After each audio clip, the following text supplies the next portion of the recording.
It's varying. Yeah, that's fine. We're really varying. Oh, and it jumped up to 40.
Yes.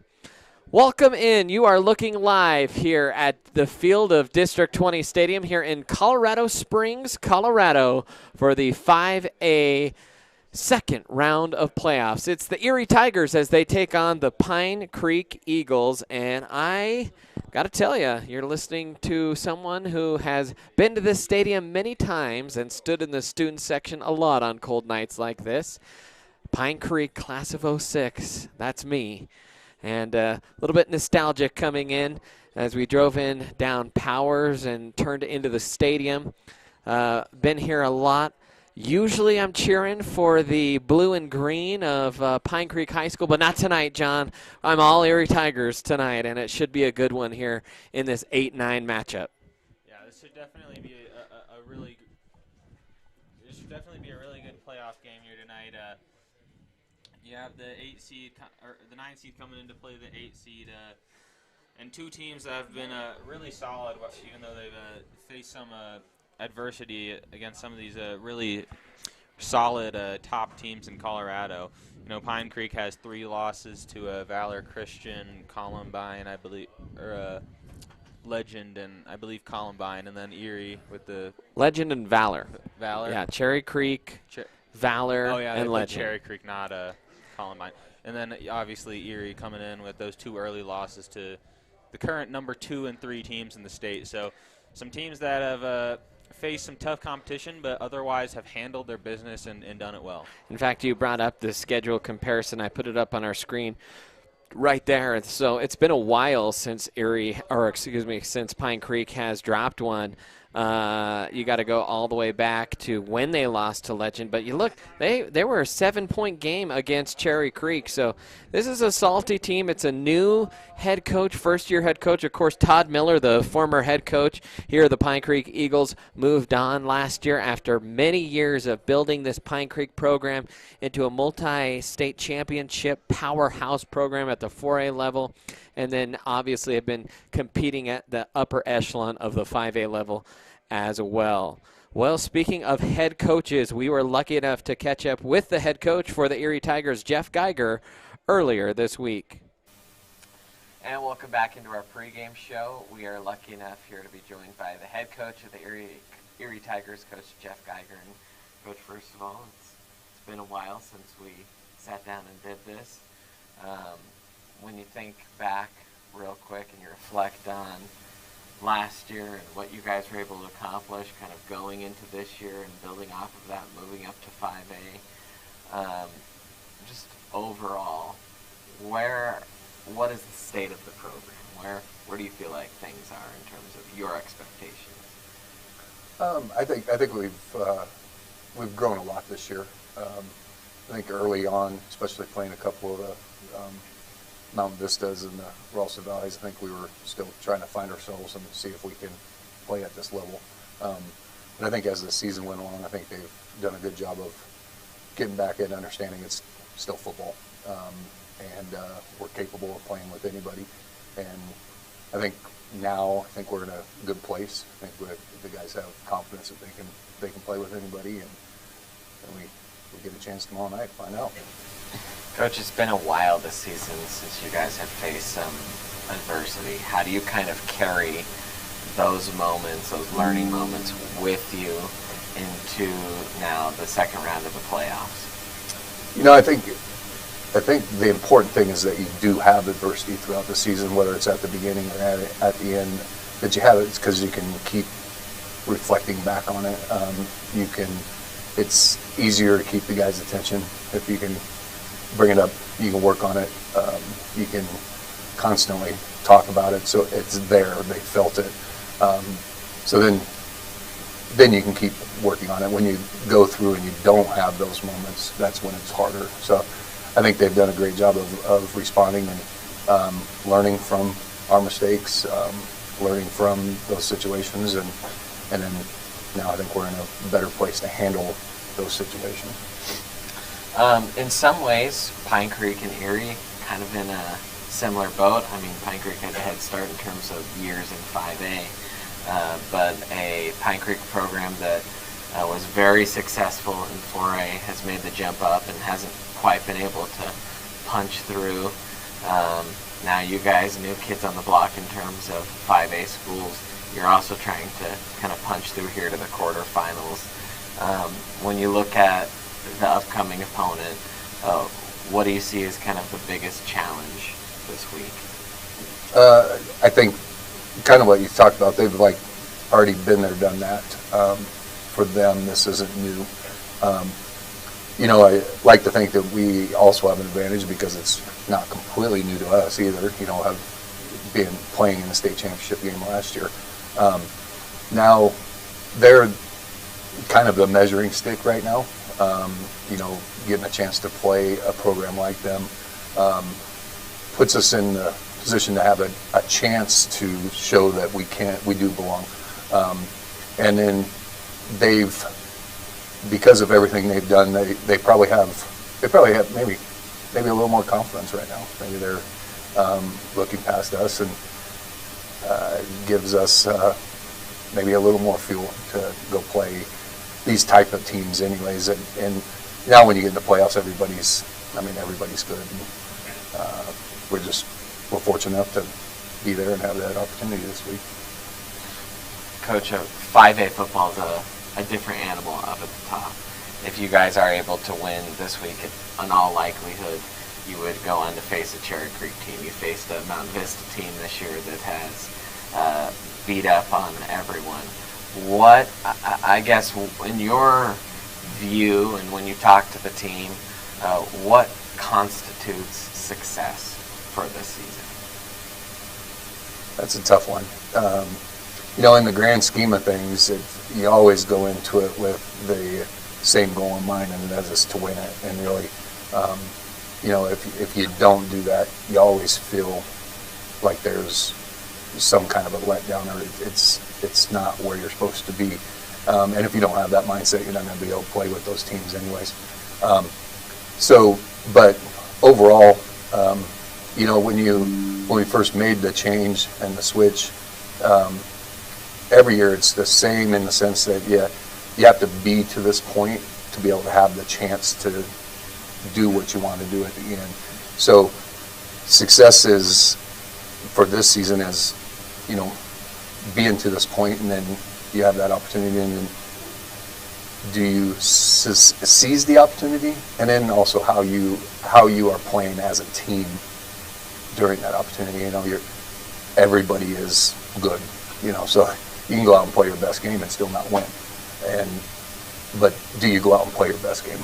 And if you're playing your best game at the end, then that's success. Then we had a successful season. Sure. That was my one Big J journalism question of the year for you. So, maybe a little lighter is we got the chance to visit a couple weeks ago with Blake Barnett, a couple weeks ago with the Colville twins. Obviously, a lot of college football players now have come through this program. You have guys like Ryan McConnell. You will have guys like Cole Powell, John Pastore. I know Braylon Tolliver just got an offer to Wyoming. What does that piece of it mean to you? It means that I have players that have some very good genes and have a lot of talent. I hope it means a lot to the coaches, the position coaches that spend a lot of time helping the young men develop their skill set. And then hopefully we have a program that they enjoy to be around, so they want to be there to keep improving their skill set, and specifically in the off season, that they spend all that time. Usually if you're getting to that level, you've probably put a lot of time and effort into your skill, and all those guys have. And so hopefully you have a program that they want to be around, they love being around, and then you hopefully do a good enough job of putting them in the best position that their skills rise to the top, especially in the big moments. And most of those guys either have, and that's why they are where they are, or will, like in Braylon's case and the other guys, John or Cole. We got a couple other guys that schools are looking at. So hopefully we do a good job of putting them in the position that they can be the most successful, and then their God-given ability is the reason why they are where they are. Sure. That was a very football-based answer. I know, talking to you over the years, and when we talked with the Kogels, one of the things that they talked about was kind of the other aspects of this program that they take with them every day into practice, which is competing every day, focusing on getting better every day. Beyond the football stuff, you have your players take one thing away from being a part of the Erie football program. What do you hope they carry with them into the rest of their lives? It's hard to put it into one word. I think a bunch of things lumped into one, though. We were just talking about leadership and a couple things. Monday, for instance, we had a gentleman that talked to him about the difference between wanting to win and being a winner. And we hope that they take away the idea of being a winner, because being a winner is like an everyday mindset. It's in everything that you do.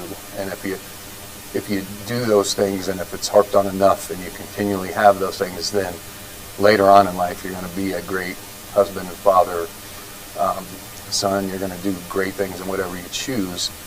And if we have a bunch of people that are going to be successful there, then we're going to be successful where we're at also. So we want to make sure that we get into the winning and losing a lot, but the overall thing is we want them to be better young people so they can go on and do great things. And in return, if that's all happening, then they're going to be great high school football players, and they're going to be a great team. Awesome. Well, thank you so much, Coach, for joining us. I will do my best not to give you a hard time when a referee accidentally assigns a timeout you didn't call, or a situation like that. I'm sure something is going to come up. Well, that was Coach Geiger joining us here. We'll take another timeout. When we come back, we'll have more of our pregame show here on the Erie Tiger Network.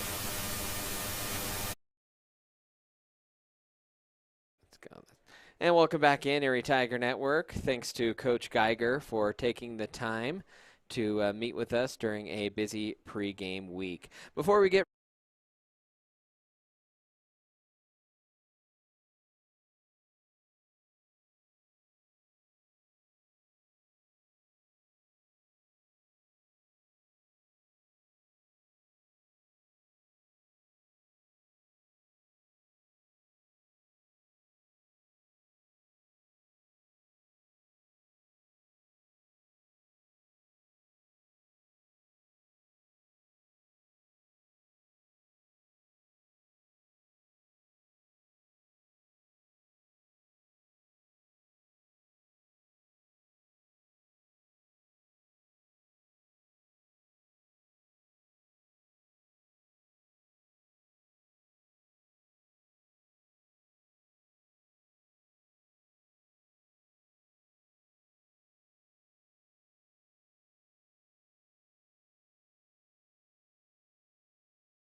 messages.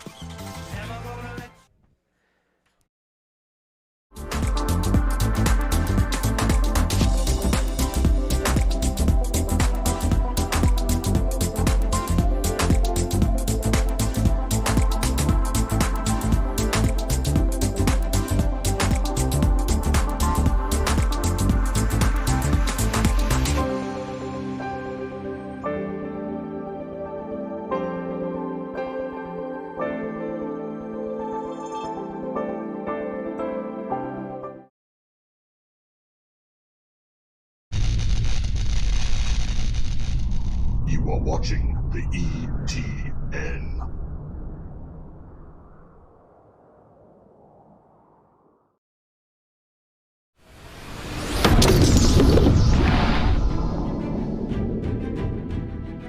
You are watching the ETN.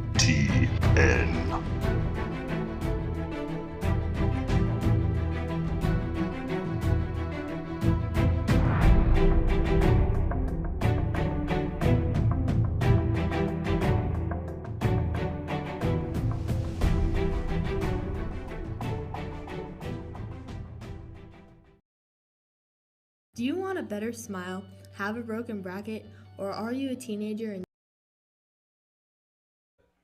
Welcome back in, Erie Tiger Network. Brandon Bird here with you. We roll on live in our pregame show. Don't know if we caught that audio after the Geiger interview. We have another interview. Some students caught up with the defensive coordinator, Coach Graff. All right, you ready? How is Pine Creek's defense compared to their offense? Yeah, so defensively, they're smaller, they're really athletic, they're real fast, and they're real physical. Offensively, they're big, really big. They're probably 300 across up front.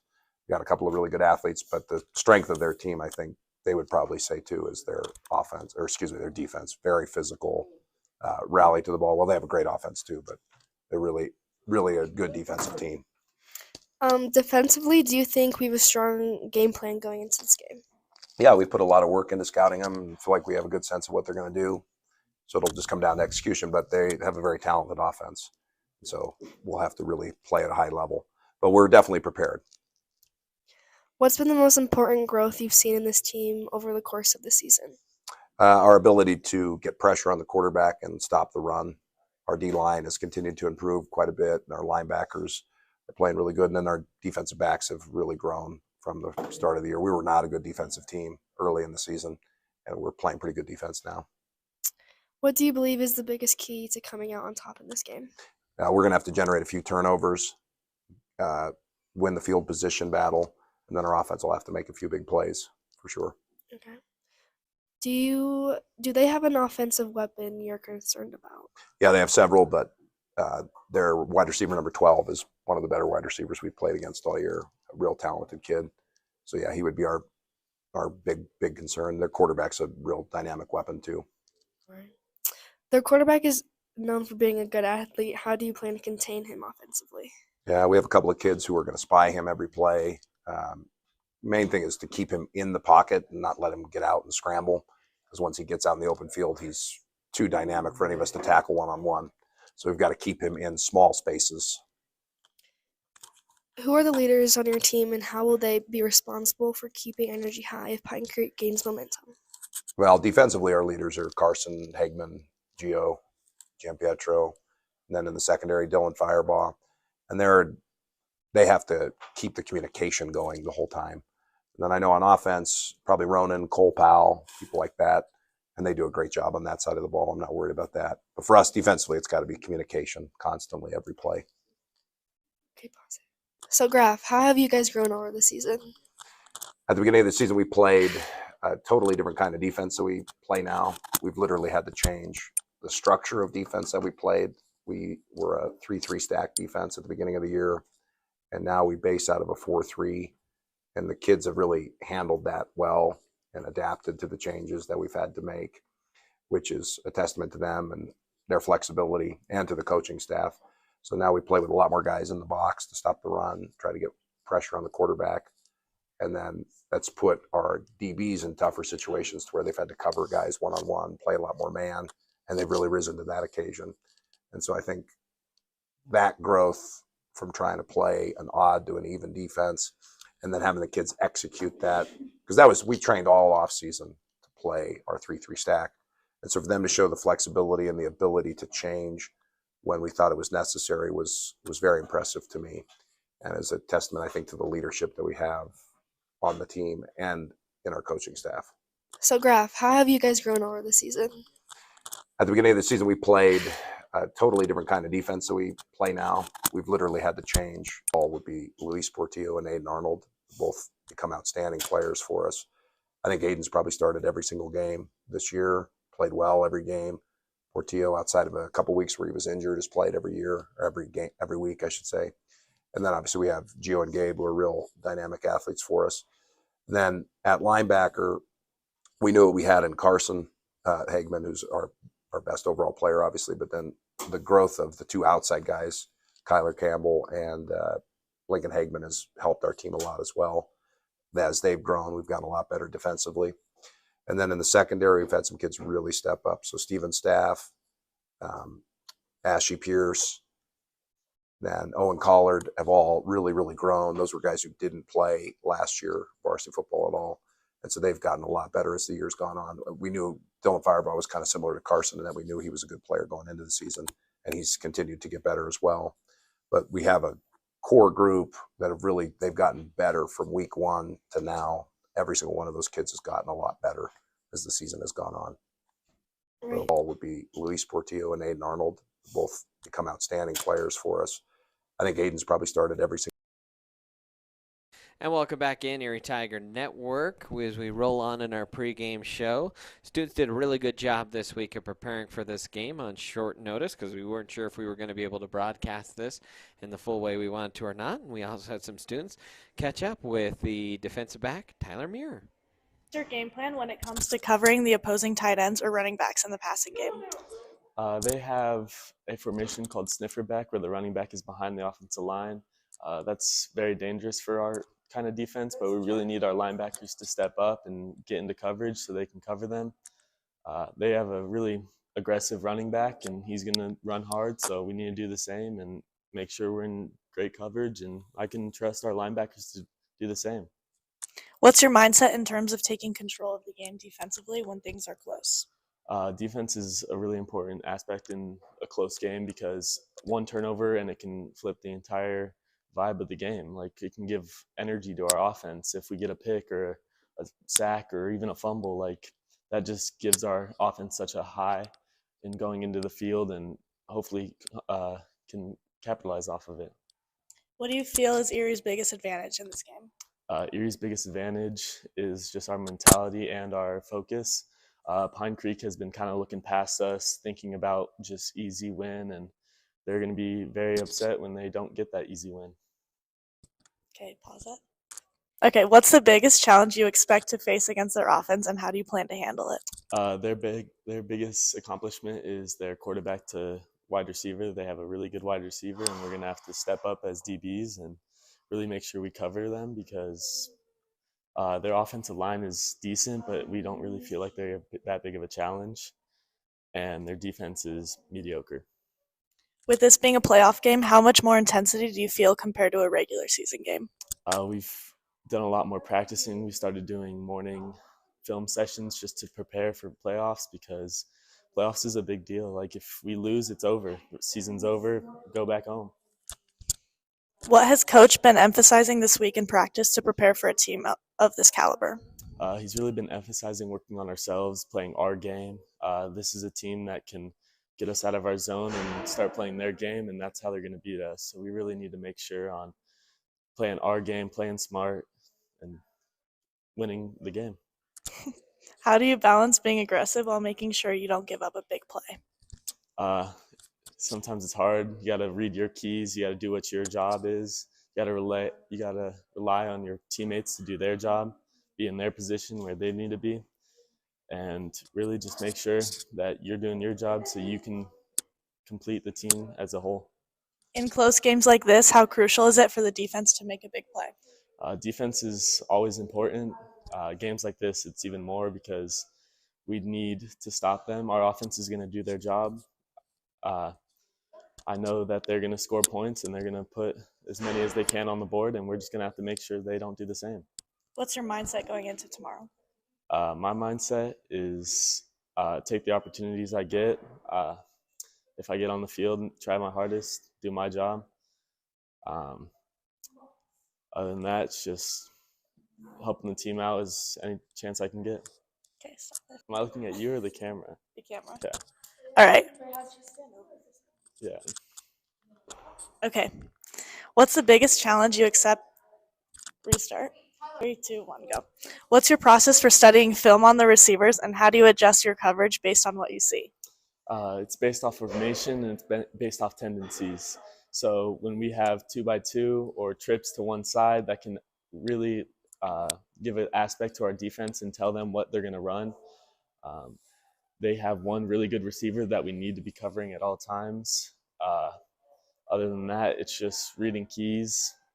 They have very high tendencies between if number 2 is on the ball or number 3. Going through this entire week, watching film, it becomes like second memory to us, and we just know exactly what they're going to run. What's the most important adjustment you've had to make this season as a DB? The biggest adjustment I've had to make is moving positions a lot. I started as a corner, moved to safety, and now I might be moving to linebacker. So just trying to learn every position I can, try and help the team wherever I can. In such a close game, how do you keep yourself mentally sharp when there's a lot of back and forth momentum? It's happened before this season. We have to stay on our game, stay on our sideline. They can get pretty chippy. Things can get out of hand pretty fast. We just need to stay focused on our goals and not play their game at all. What's the most important thing for you to remember about your role in this game, knowing that every play matters in a playoff scenario? Just knowing that the game can flip at any time. Like I said about momentum, like if we mess up at one point, we just have to stay focused, go to the next play, and stay in our own head. Okay.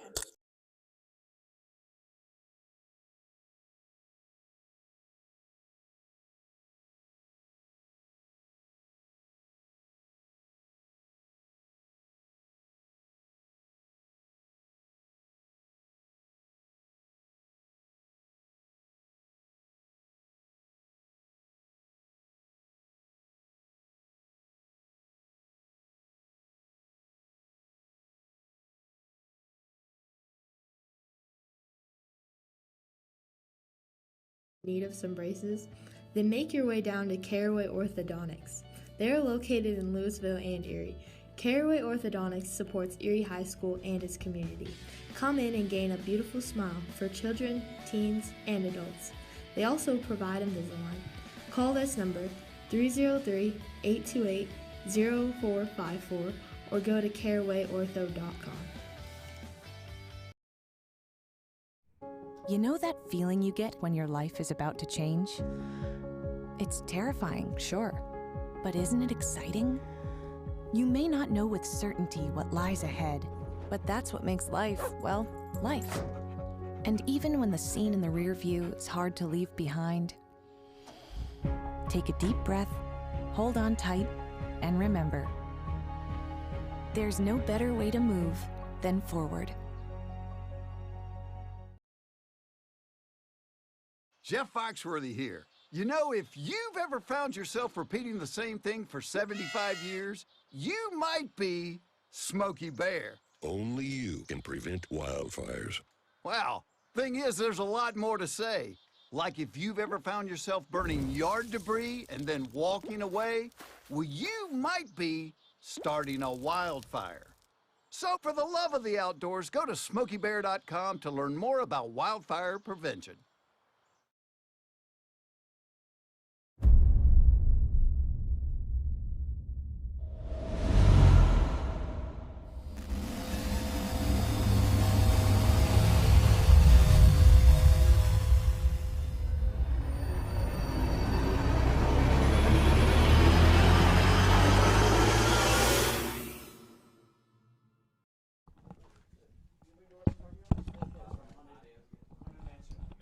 And welcome back in. The national anthem just happened here in the stadium. Got to tell you, a little bit of a thrill for me personally. I ran out during the interview. I ran into my high school golf coach, Dick Castle. Just wanted to give him a shout out. That was That's fun for me, John. So you'll appreciate that when you're coaching. I don't know, broadcast somewhere years from now, and you run into me. All right. Well, let's take a look at a couple key stats here right before we are set for kickoff. We want to go over Ronan Ward and just kind of what he's been able to accomplish so far this season. Well, that is some national stats. There we go. Look at that cool graphic the kids made. Had to get that shown off. 1,806 total yards, 5 touchdowns. And, well, John, they're going to need a big night from Ronan, I think, because this Pine Creek defense, I think, is the strength of this team. Yeah, definitely going to need some guys to show up here tonight. And then more than that, I think we're going to need to see Ronan and the rest of the team to not make mistakes. And just we saw that last week against Overland. There was only like 2 penalties the entire game, but that's, I think, going to be one of the big things tonight. It's going to be a tough game, and you don't want to give anything to the opposing team.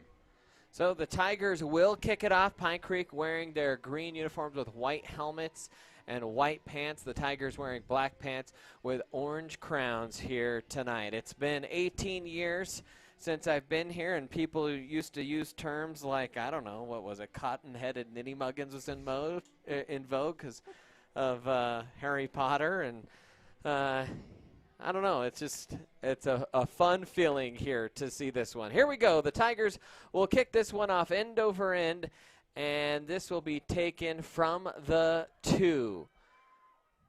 Tigers good on the coverage. Big hit there and a body slam to the turf, and the Tigers make their presence felt here from the jump, and they will start on defense.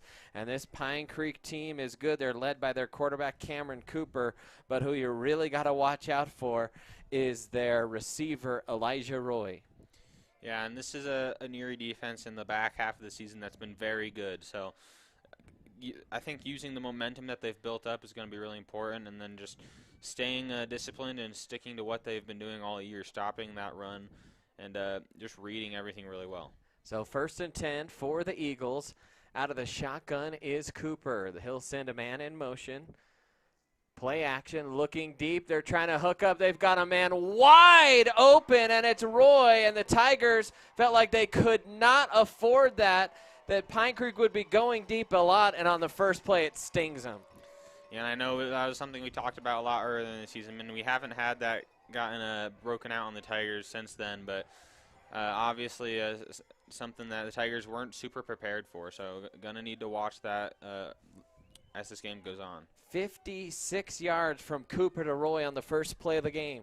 Cooper in the shotgun. He's got Petrie beside him. He's going to run the screen out to Roy. Roy will get a nice block, makes a man miss up the sideline, and it's finally chased out of bounds there by Braylon Tolliver, but a pickup there of 12, and Pine Creek red hot right out of the gates. And the Tigers kind of saw it coming, but just really good blocking there on those receivers for Pine Creek. So Pine Creek quickly to the line of scrimmage.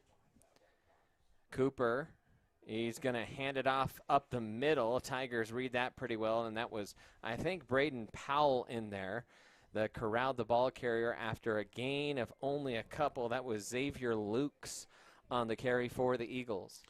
And I know that's something that I said earlier. Tigers have been really good at stopping that run game, and this is going to be a tough physical game, so it's going to be important to stay tough and continue to stop that. Here we go. 2nd and 8 here. Cooper will check in with the sideline. He's got trips to the far side. Ball spotted at the near sideline on the 18. They're going to hand it. The Tigers read that and devour it. Jumping in there was Gabe Sama into the backfield. It was Petrie that tried to string it out, and he lost the 2 yards, and that'll bring up 3rd and 10. And, I mean, we've seen it before, especially later in the season. The Tigers, they have given up some drives and some drives that go into the red zone, but they've done a good job of locking down and stopping those drives. So this is the most important drive of the season so far. Cooper in the shotgun here on 3rd and 10 from the 20. He'll drop back, looking, fires the out route. not able to haul it in was Roy. Good coverage that time. Steven Staff on the coverage, and that'll bring up 4th down and 10, and the Eagles are going to send out their field goal kicker.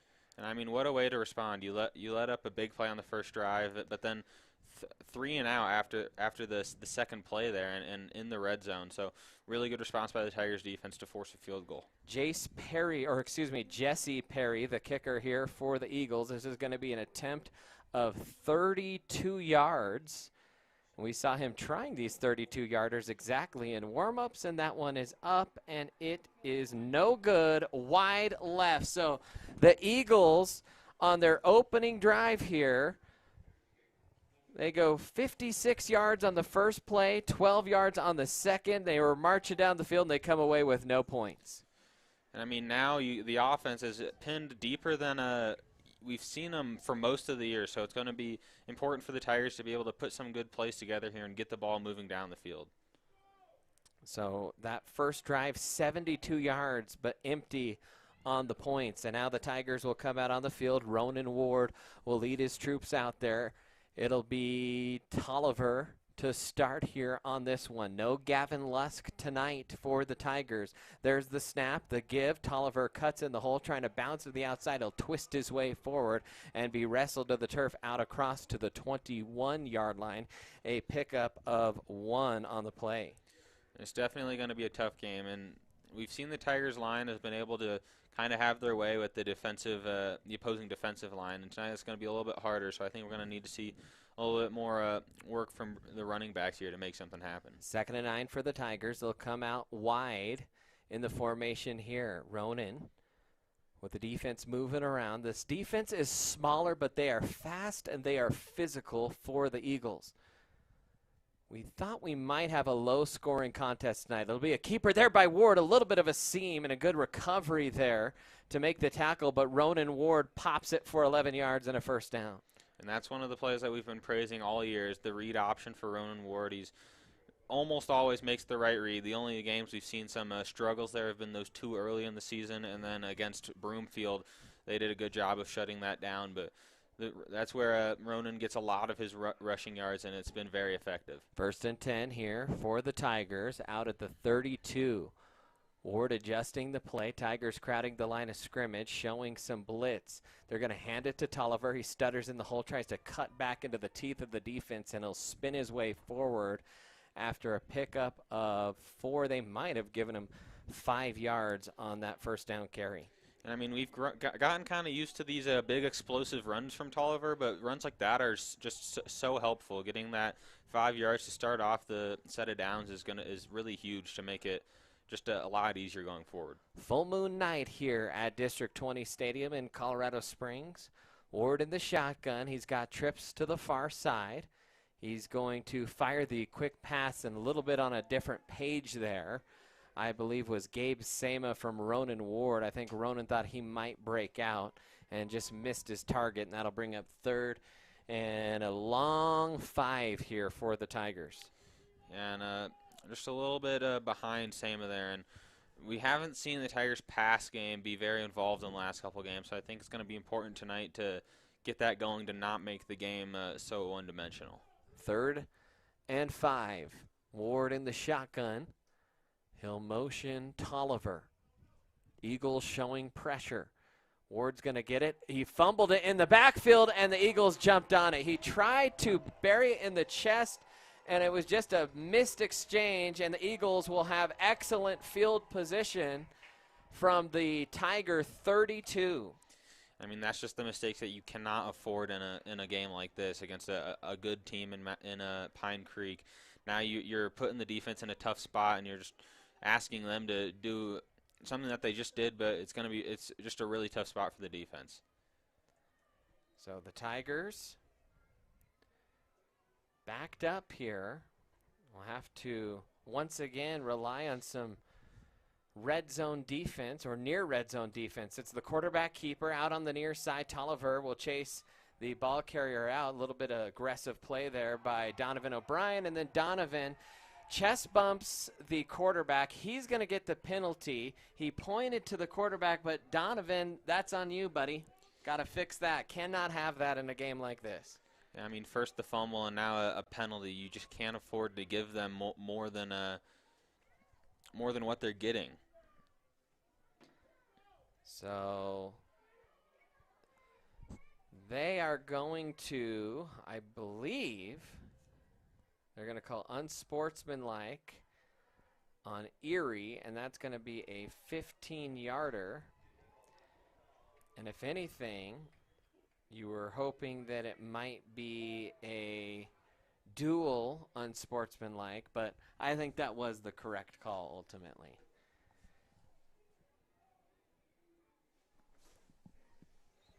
So first down and 10 from the Eagle 13, or the Tiger 13.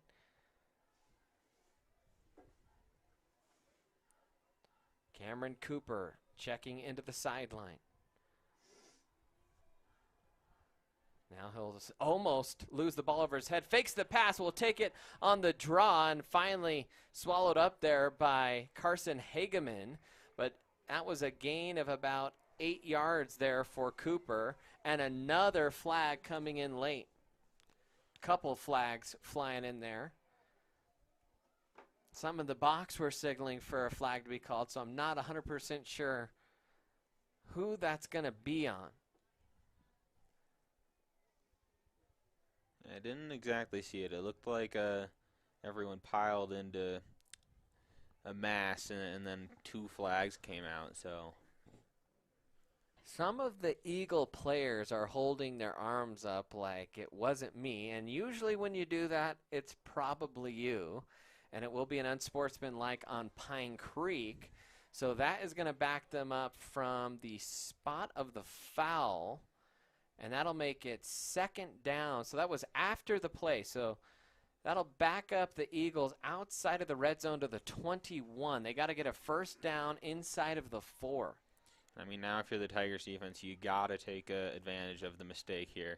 You can't afford to let up some big yardage here to let Pine Creek into the end zone. Second and long here for the Eagles. Cooper in the shotgun. He's going to take the snap, looks to his left, fires the fade. Going up was Roy. It was covered or bracketed well, rather, by the Tigers. Roy almost made a spectacular one-handed grab, but not able to come down with it.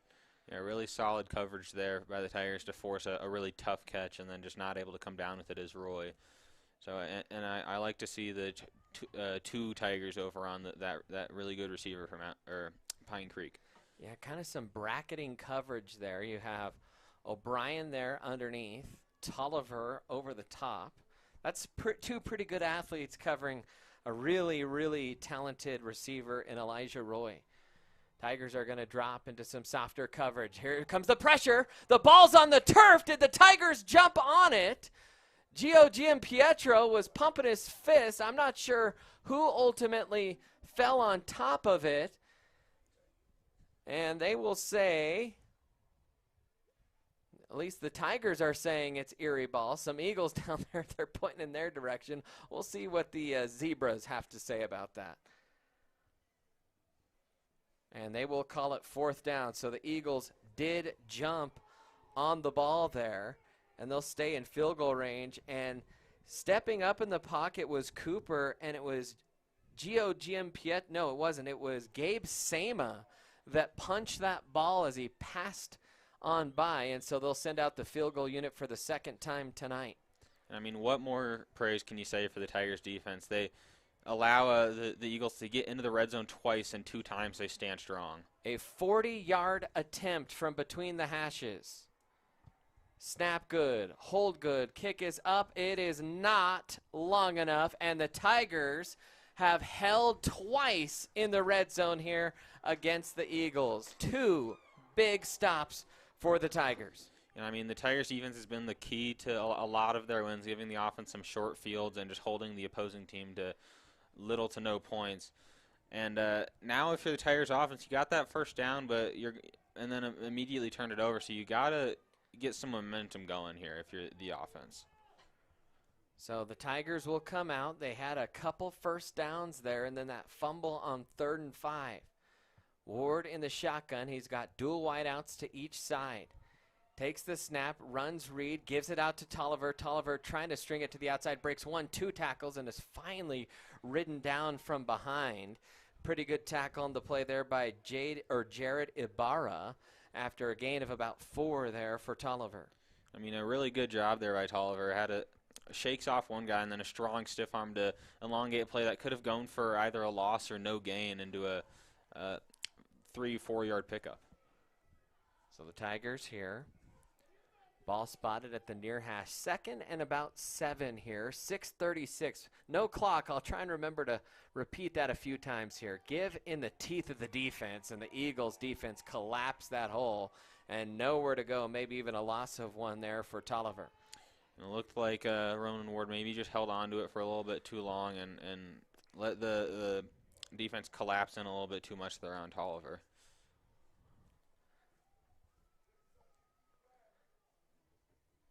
So 3rd down and about 7 here for Erie. Ward in the shotgun. Eagles showing pressure again. Ward will step up in the pocket, gets it to the outside, trying to cut it up the sideline across the 30, leans the ball forward, had to get to the 30 for the first down, and he's got it. A 9-yard, 10-yard pickup there for Ronan Ward. I mean, that's one of the best things about Ronan Ward this season has been his ability to escape the pocket and make a play out of a broken play. And that's going to be really important. This Pine Creek team has been really solid so far. Erie hasn't been able to get anything done through the air, so Ronan Ward's legs are going to get even more important. By the way, no Cash Rhodes tonight for the Tigers. He was injured in practice earlier this week. We were talking with Coach Graff before the game on the bus ride. As there goes the first down snap. Give to Tolliver. He's got a hold there across the 40. Down the sideline, the 50. Beats the man to the 20. 10. Touchdown Tolliver. And the Tigers strike first. 68 yards for Braylon Tolliver. And he puts the Tigers on top by a score early. And Braylon Tolliver just so good at evading those tackles and just high-stepping over them there to elongate that run from what looked to be a solid 10-yard run into a touchdown run there. Braylon Tolliver just been the engine of this Erie offense, especially later in the season. So, you just can't give him any space because he can strike like lightning. Tolliver's done it all year, and a huge touchdown run for the Tigers. It's been all Pine Creek so far, but the Tigers find a way to get the first real big play of the game, and they strike first. And they lead it 6-0. Now Gouvin on here for the extra point. Ward the holder. The snap good, hold good, kick up. It is good. And the Tigers lead it 7-0 after a 68-yard touchdown run by Braylon Tolliver. We were talking before that touchdown about Cash Rhodes being out, and guess what? The O-line gets the job done. Coach Graff pointed to those guys. He said, we have players that we feel like are ready. Nolan Willard, Jackson Jameson are guys that can step up and easily do the job that needs to be done here today, and they certainly did on that drive. And that O-line definitely deserves some appraisal. Braylon Tolliver, obviously an explosive playmaker, but the O-line has made his job significantly easier this year with the blocking. And then Ronan Ward on a lot of these read options has had huge holes up the middle to scamper through, and that O-line is to thank for it. 5:40 remaining here in the first quarter of play, and the Tigers lead the Pine Creek Eagles, the 8 seed versus the 9 seed. And Erie will kick this one off.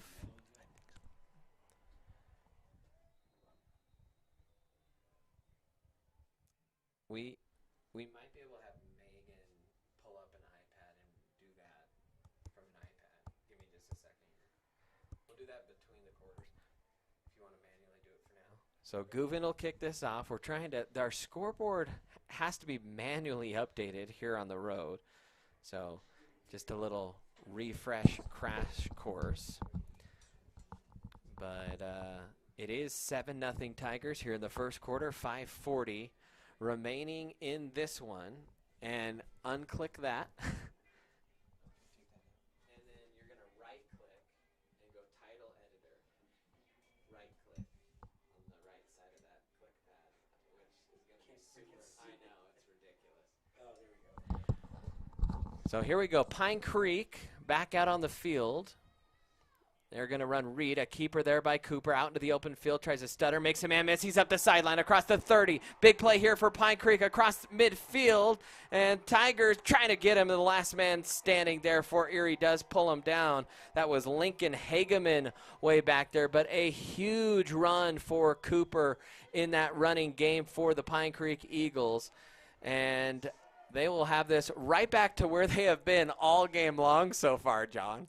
And I mean, first of all, huge play by Lincoln to take him down and avoid a touchdown. But the Tigers have gotten burned a couple times here by that QB Reed kind of, their own thing that's hitting them. 55 yards on the rush by Cooper. Here's a screen pass. It's caught, and it's Donovan O'Brien that slams Roy to the turf. The Eagle fans not happy, but that's a perfectly legal tackle right there.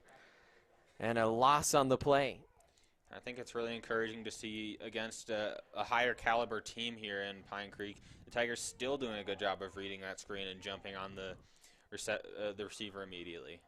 The Donovan O'Brien was just cleared this week to return back to practice and play, so makes his presence in the lineup immediately felt. Read option again, handoff right side, and trying to pick his way through traffic was Petrie, and he gets dumped head over heels at the line of scrimmage. He will pick up about 2, and that'll bring up 3rd and 10. So the Eagles have moved the ball into this part of the field, but that's where the Tiger defense has tightened the screws a little bit. 4:20 remaining here in the first, a 7-0 lead here for the Tigers.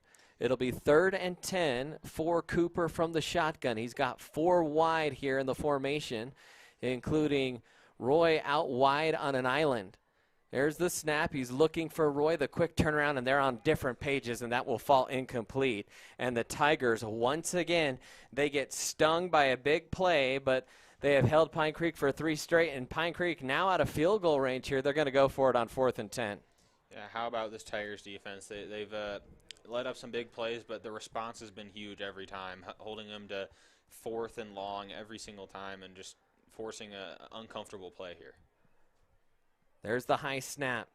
Eagles looking for it. Cooper uncorks it down the middle of the field. Great defensive play, but an even better catch. Caught down to the 1-yard line. Making that catch in traffic was Isaac Walker as Cooper hit him. And a big play there all the way down to the 1-yard line.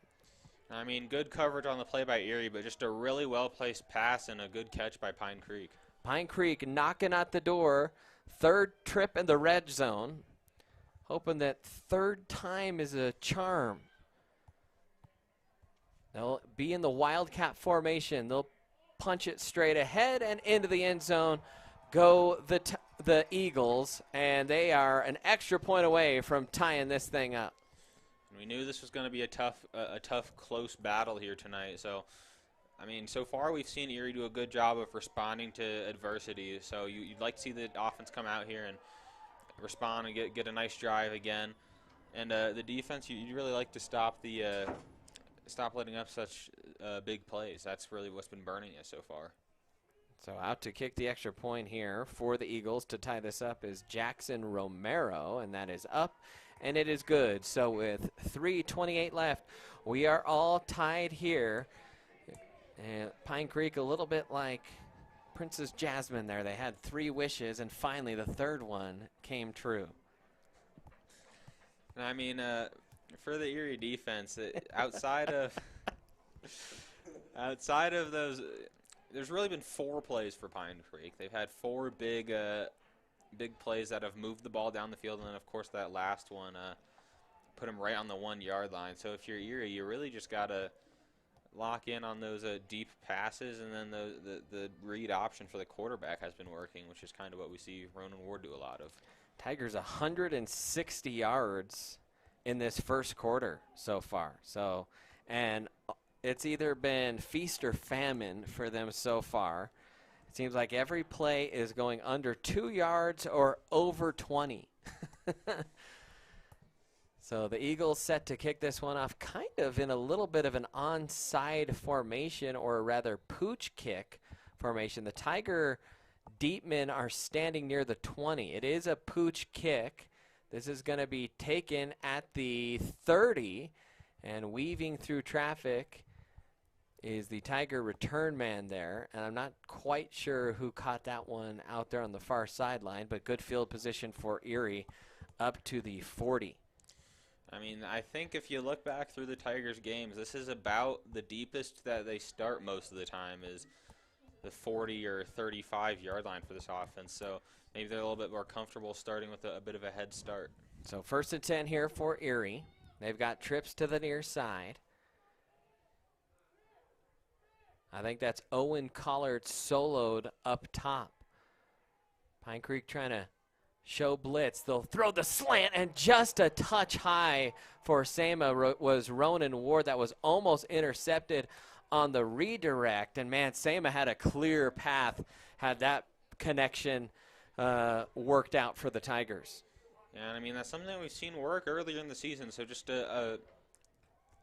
not something that we see Ronan miss too often is those short passes. So something that you'd like to see get into shape and make it so you don't have to rely on the run game so much. 2nd and 10 here for Erie. Ward in the shotgun with Tolliver. Ward gets the snap, runs Reed, gives it to Tolliver. Tolliver puts his head down, trying to grind through some tough yards, but gets pushed back as he tried to move the pile, a pickup of about 3 there for Braylon. I mean, now that overthrown ball just hits you even harder. Now you're looking at a 3rd and long instead of, a first down on that overthrown ball. So 3rd and long, as you said, here at the 43 in their own territory. Eagle fans trying to stomp their feet on a chilly night here in northern Colorado Springs. Ward takes the low snap, looking, scans. He's flushed from the pocket, trying to get out. Does get out of trouble temporarily, spins and is tackled from behind a couple yards shy of the end zone. He needed about 7, picked up 5, and that'll bring up 4th and short here for the Tigers. I mean, good job by Ronan Ward of slipping through some tackles there. So he gives the Tigers the option to go for it if they think they can get it. Tigers are going to come out in the wishbone formation here with Carson Hageman, Wyatt Walston, and Braylon Tolliver back there. 4th and 1, trying to go for it. Thought they were going to catch the Eagles offside there for just a split second. It almost looks like one Eagles lined up offside, but a timeout coming from Coach Geiger with 1:50 remaining here in this first quarter. The Tigers tried to catch him. John, I think we're still going to see the Tigers go for it here after the timeout is my guess. I could definitely see it, but if they don't, we've seen it before. Carson Hageman always has that kind of punt option, so if they do come out in a punt formation, we could see something come out like that. Well, it is a chilly night here. It's colder than a Tyson chicken factory in here. I hope you're warm watching this at home with a cinnamon roll or a cream cheese Danish or something of the sorts. But we are having fun here in what we thought could be a really good game here at Pine Creek. And it has been that so far. Some big plays and some big stops and some big touchdowns. 4th and 1, here we go. Tigers back into that wishbone formation. Ward under center.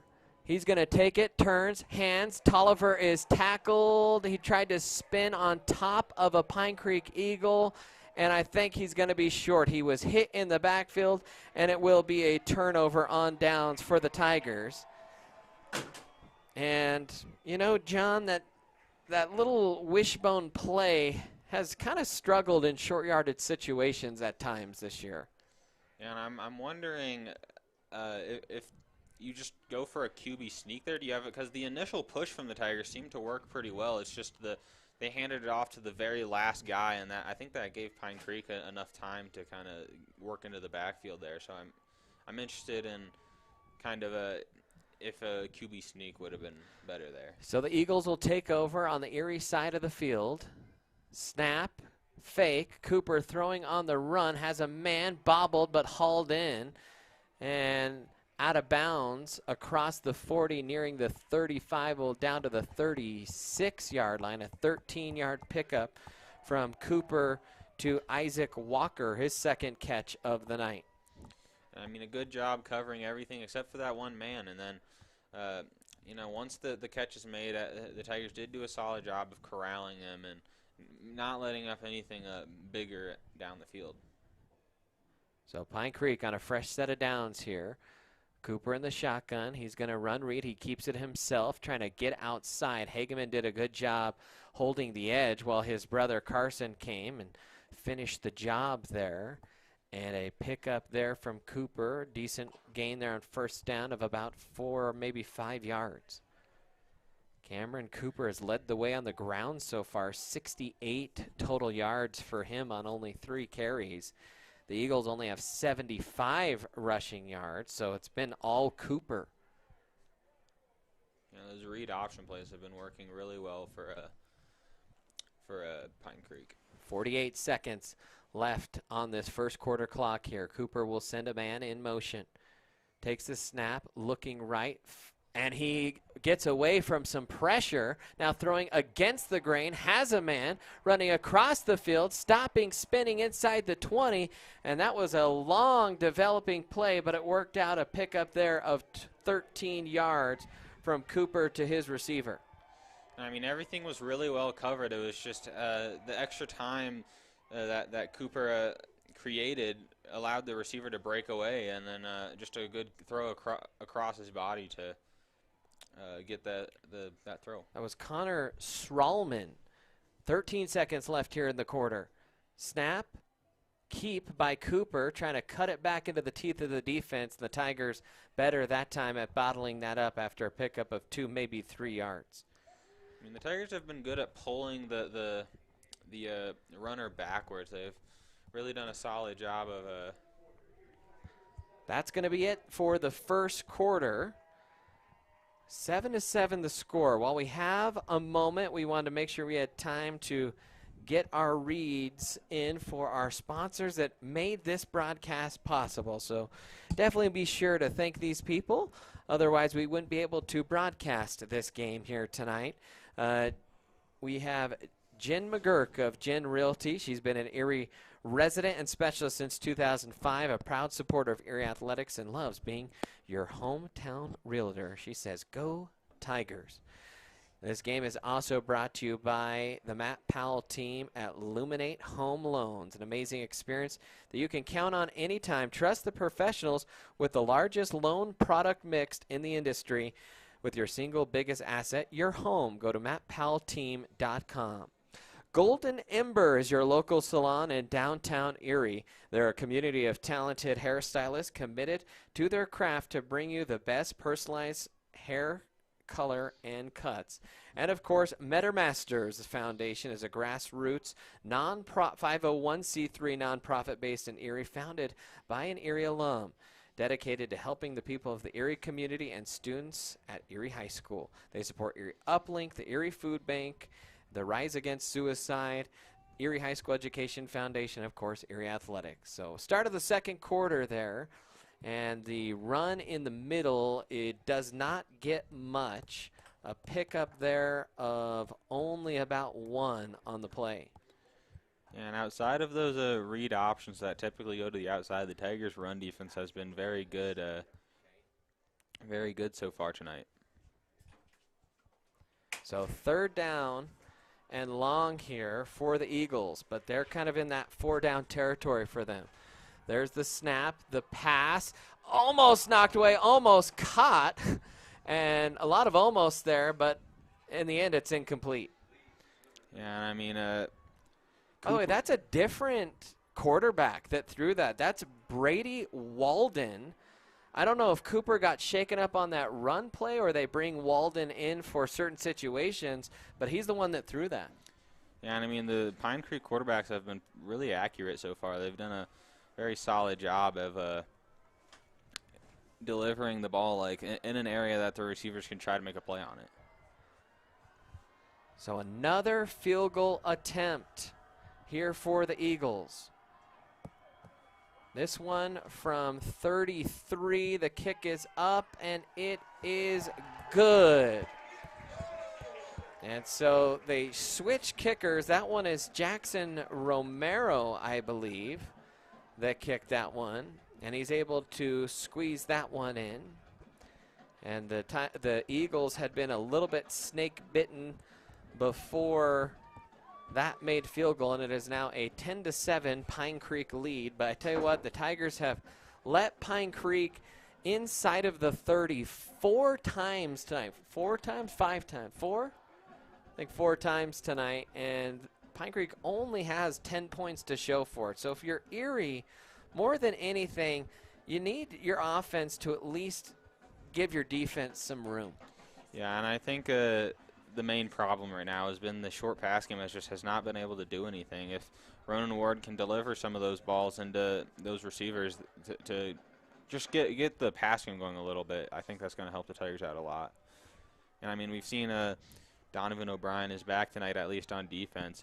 He was the most reliable catcher for the Tigers before he got injured.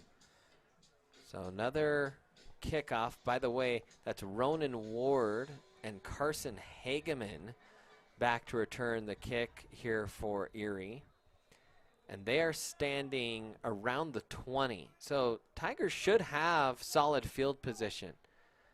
High kick, a fair catch is called for, and that will be fielded at the 32. That was Tommy Thyssen on the fair catch, and that is where the Tigers will start 1st and 10 on their next drive here. I know you mentioned it, but I think one of the most important things here is just to maintain the drive, giving the defense some time to rest, and then if you don't manage to get it into the end zone, just giving them a better position is going to be big. So Ronan Ward will come out with an empty set here for the Tigers. 2 tight ends. He's going to drop back to pass. Looking, fires the deep pass to Tolliver. Oh, Tolliver couldn't quite get to it. They had him lined up as a tight end. They tried to take a deep shot at him. A little bit of contact, but pretty good defense by the Eagles. Yeah, and it was decently placed by Ward. Just a little bit, Tolliver not able to get both hands out there to try to make a catch on it. So 2nd down and 10 here for Erie. Ball spotted at the near hash. There is 11-11 remaining here in the 2nd quarter of play. Tolliver in the backfield now with Ward. Pine Creek, they like to show a lot of late pressure looks. There's a screen pass, and man, the Tigers had that set up, but it's too much pressure. Ward had to just get rid of it, and that was too far out in front of Walston. And it's a good play call. It's just the pressure gets them too quickly, and Ward just plays out a little bit in front of Walston. And it's really the inability to complete these passes is really what's hurting the Tigers right now. Is they just can't. A lot of these plays, the receiver's open and the play is good. It's just the ball just doesn't get to the receiver. 3rd down and 10 here for Erie. Ward in the shotgun. Low snap. Steps up, fires, and that ball hit the turf. Had the man, and once again, it just seems like the Tigers are a little bit out of sync there in the passing game, and now they're going to have to send out their punt team. Yeah, and I mean, the receiver's there again, and the ball does hit him in the hands, but it's just a little bit low, and that makes it a lot harder on a Collard to make that catch. So if you're Ronan Ward, you have a pretty clean pocket there. You got to get it to the receiver in a spot that's easier to catch. So 4th down and 10 to go here for the Tigers, as Carson Hageman will punt this one away. High spiraling punt. It's going to land near the Eagle 40 and roll out of bounds at the Eagle 37. That is where Pine Creek will take over 1st and 10.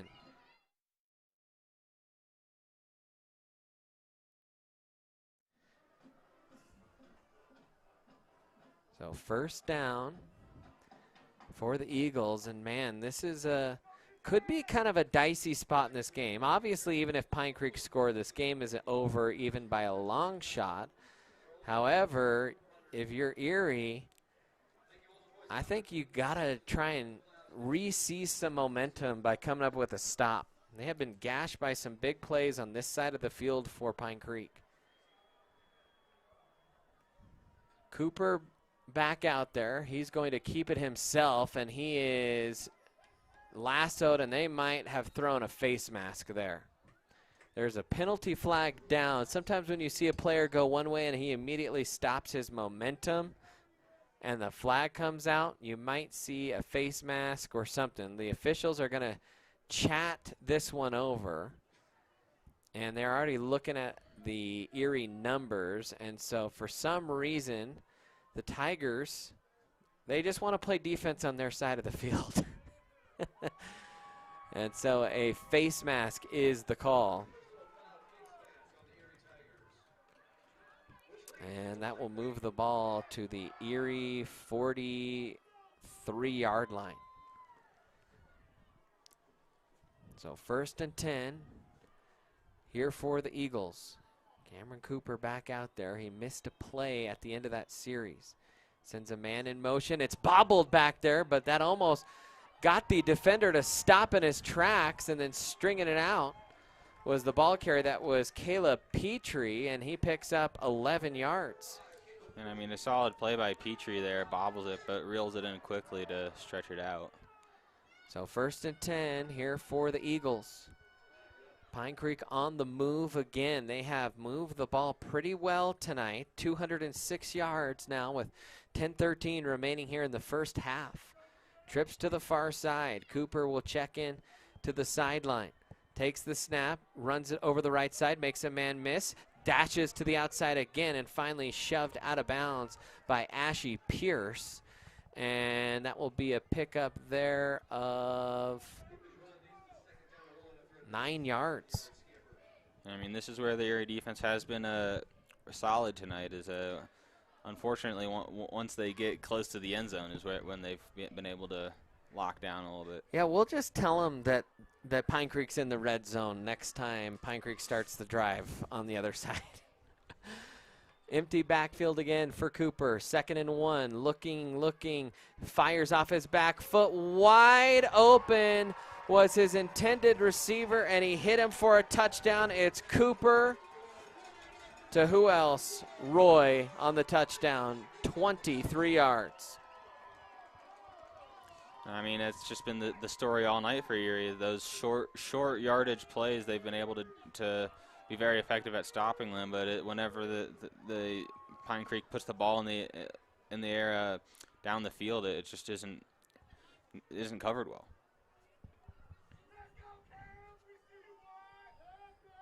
The extra point, snap, hold, kick, all good for the Eagles. 17-7. The score here at District 20 Stadium here in Colorado Springs with 9:51 remaining here in this one. And the Tigers have got to figure some things out here on both sides of the ball right now. I mean, you got to come out and get something going on offense. Really haven't had anything outside of that long Braylon Tolliver run. So just getting a little bit of momentum is gonna be big for the Tigers. If you can get something start going, you get into the flow of it, and that helps the offense move a little bit better. So Pine Creek to kick this one off.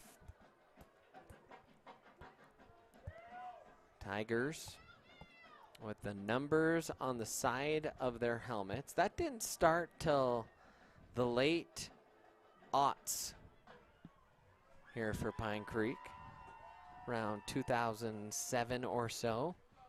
That was not a thing when I was a student here. In fact, they looked more like Philadelphia Eagle helmets for a large part of their early existence. High pooch, got to come up and field it, and they do. And that is Thyssen. Thyssen calling for the fair catch, and the Tigers will get the ball all the way up at the 40. Heck, one thing we know, it's a little hack by the officials. When they can, they will spot the ball dead on a yard line. And not this time, right on the 39 Usually they like to sneak that onto the solid lines to make first down operation a little easier. So 1st and 10 here for the Tigers. Ward with Tolliver flanking him here in the shotgun. Ronan takes the snap, gives it. Tolliver hesitates, jumps over a lineman into the teeth of the defense, and he'll only pick up a yard. Tolliver has had 8 carries. One of them went for 63 yards. If you take that away, he only has 11 yards. He's averaging about 1.5 yards on any run that wasn't a 68-yard run. 2nd down and 9. 9:21 left to go here in the quarter. Ward drops back, throws the screen. Oh, Tolliver couldn't locate it. He had nothing but green grass and opportunity. Pine Creek keeps sending the house. The Tigers are trying to dial up a screen, and for some reason, the Tigers just cannot connect as Ward now 0 for 5. And I mean, that's just been the story for the Tigers offense. It's just been almost there on all of these pass plays. And I think on almost all of them, it's hit the receiver in the hands. It's just been a little bit too out of sorts. So 3rd down and 9 here for the Tigers. They have got to find something positive here. Hageman in the backfield here with Ronan.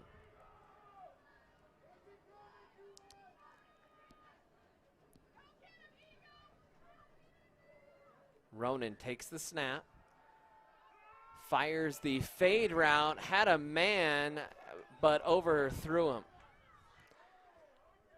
We might see an interference call here. Yeah, there is a flag. I didn't see that for a while, but I think they are going to call a flag here on. Collared and made contact with the defender, so I think we might see. I think this is going to be on the Eagles. I think it will be, yeah. It is interference on Pine Creek. So the Eagle fans don't like it.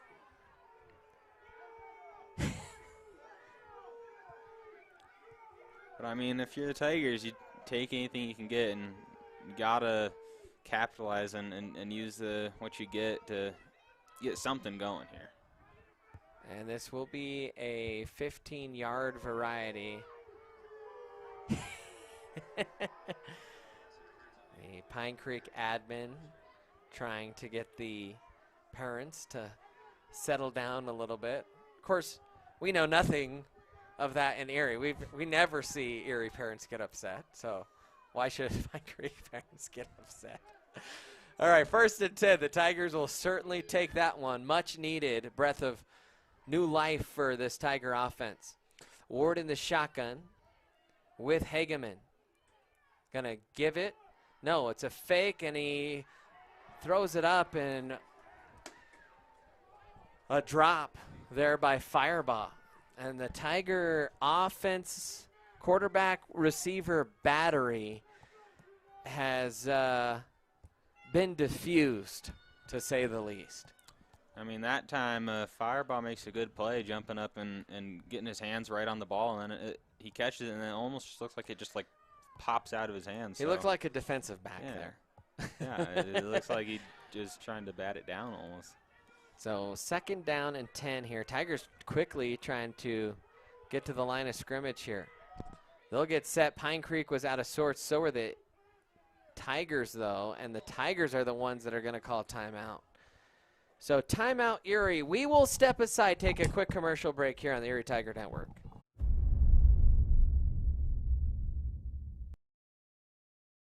Front Range Landfill puts all your needs in front of everything else. Front Range Landfill won Erie Chamber of Commerce Business of the Year Award, as well as being featured on national television. We are very proud of our facility, and we welcome the opportunity to address your disposal needs. Our focus is on customer service. We strive to achieve easy and rapid access in and out of the facility. We feel certain that we will exceed your expectations of your solid waste disposal requirements. Choose Front Range Landfill for all your landfill needs. You will be pleased.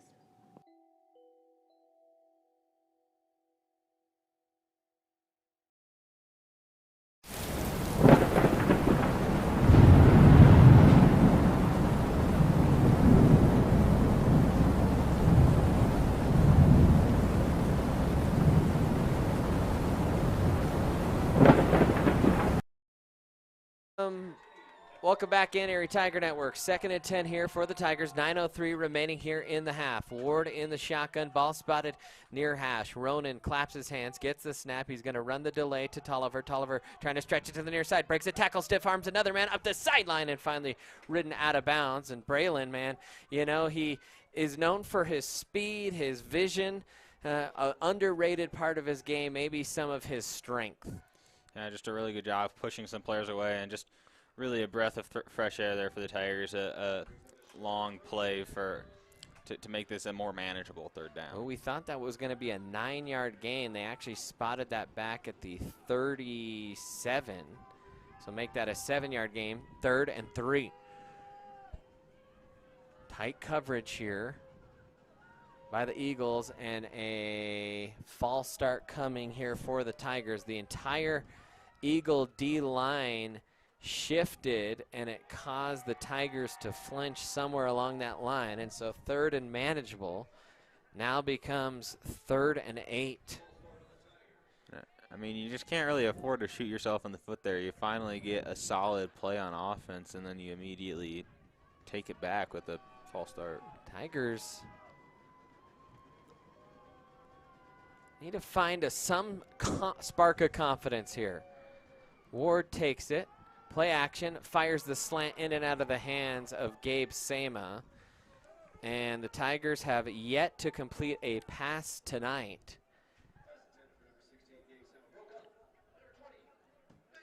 And right now they're looking like they're going to try and go for it.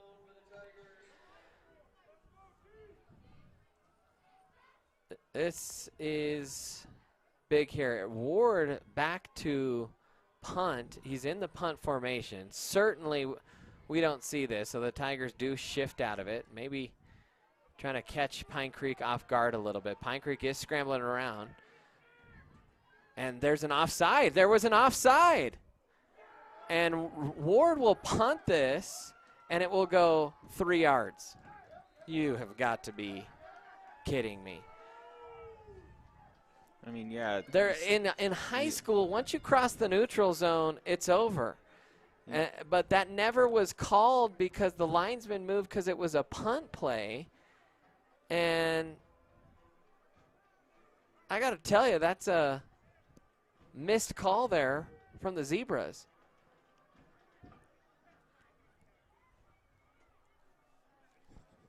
So Pine Creek, a fresh set of downs. I didn't like that at all. If you're going to keep Ronan out there, why not go for it? Otherwise, put Carson back there.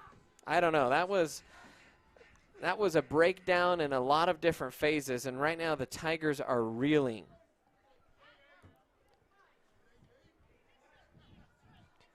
So 1st down and 10 here for the Eagles. I'm not sure what the delay or stoppage is all about.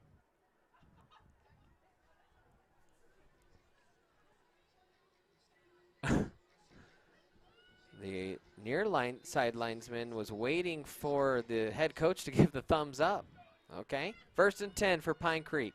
Man in motion. There's the snap. Play action. They'll uncork a deep ball, and Donovan O'Brien swats it away. Actually thought he might have been able to pick that one off. And that ball just kind of hung up there, and I'm not sure. It almost looked like all 3 players down there kind of lost it. Yeah, I think as it hung up a little bit too long, forced all of them to slow down a little bit, and a good job by Donovan O'Brien to knock that away. He's been really impactful here on defense for the Tigers. 2nd down and 10 here for Erie. There's the snap, the give up the middle, a decent hole and falling forward for the Eagles. I think that time was Xavier Lukes, and he will pick up 4, and that'll bring 3rd and 6, and there is a Pine Creek Eagle shaken up on the field. It's one of their offensive linemen down right now for Pine Creek. That is DJ Johnson, the senior, 6'5", 310. That is one of the things that Coach Graff mentioned is Pine Creek's offensive line is huge. Their D-line is small, fast, and physical. And, you know, you could almost describe Erie that way. Erie not necessarily the biggest up front on the D-line, but they're pretty small, fast, and physical. And offensive line a little bit bigger there for Erie as well. Yeah, and I mean, the Erie defensive line has done a really solid job tonight of not getting pushed around by this bigger offensive line. The run up the middle hasn't been super effective for Pine Creek, and the only area maybe you could ask for a little bit more is getting some pressure on the quarterback, but in the run game they've been very good. So 3rd down and 6 here for the Eagles. You have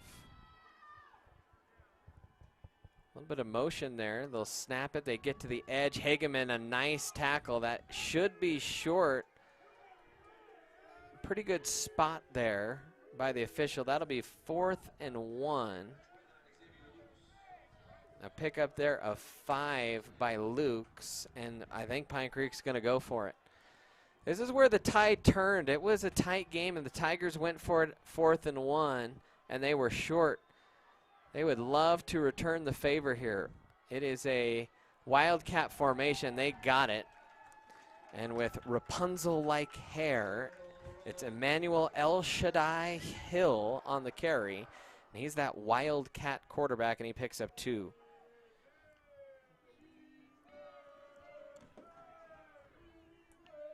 I mean, this is kind of where you need something to come up here for Erie. You know, you got almost no momentum, so you got to have something happen to give you a little bit of wind in your sails. It's Emmanuel Hill again in Wildcat, trying to thump his way forward. And he picks up about 1.5 yards. Pine Creek on that. On the Wildcat, it looks like football from the 1940s. You have splits that are tight as a rubber band between the offensive line, and they just go forward. I mean, Pine Creek may be trying to bleed some clock here while trying to get some more points on the board, not give Erie any chance to get something going before half. 2nd and 8. It's El Shaddai Hill again. And he's just punching his way forward, and Hageman finally picks him up. It was about a 6-yard pickup for Hill, and that'll bring up 3rd and about 3 here. 6:22 and counting. It's really 3rd and a long 2. They're on this side of the 41. They got to get to the other side of the 39. And they're going to stick with Emmanuel Hill. Tight splits. Tigers trying to crowd the line of scrimmage here. Hill gets hit in the backfield by Hageman, and then he is tackled by Sema. Pretty generous spot here on the near side. I thought after he was stung by Hageman that Sema swallowed him up pretty good. And they'll say, no, they'll only mark him down there at the 41. So no gain there. And that'll bring up 4th and 2. And I mean, huge play right here. You got to come up with something here if you're the Tigers. This time they'll switch. They've got the quarterback in there, the backup one, and a timeout coming. That is the 3rd and final timeout for Erie. They want to talk things over. And checking down on the Pine Creek sideline, and their head coach a little bit hot about something. I'm not sure what, if it was the personnel exchange or what. So 4th and 2, 5:24 left. This is a big moment in this football game. And one way or another, you're Erie. You got to seize some element of momentum. Yeah, I mean, if you can get some points on the board before halftime, make it a one-possession game. It's a completely different game. Brady Walden is the quarterback here for Pine Creek on this formation. You have single coverage with Roy down at the bottom, so you got to be alert to that if you're Dono. Tigers trying to crowd the line of scrimmage, and now Pine Creek in the cat and mouse game. They are going to take a timeout. Well, Tiger fans, don't forget to like our YouTube video. That always helps us out, helps out our visibility. Subscribe to the Erie Tiger Network. We're over 5,100 subscribers right now. If Erie wins this, I can tell you right now, Cherry Creek has an NFHS channel. There's a 0% chance you will see video on the ETN next week. It would be an audio-only call. Of course, that is assuming that Cherry Creek wins. But, you know, in Colorado, the last few decades, that has been a pretty safe assumption. And they are only leading 10-3 right now. Mountain Vista a big 35-6 on Fossil Ridge. Fairview leading Chatfield at the half 21-0, and Arapahoe and Legend locked in a tight one. Arapahoe actually leading Legend on the road 10-7.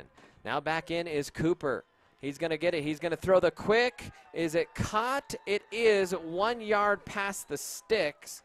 And so Cooper comes out. He delivers it, and that's the difference right now. Pine Creek completing those passes in the quick game. The Tigers have been snake-bitten defensively here.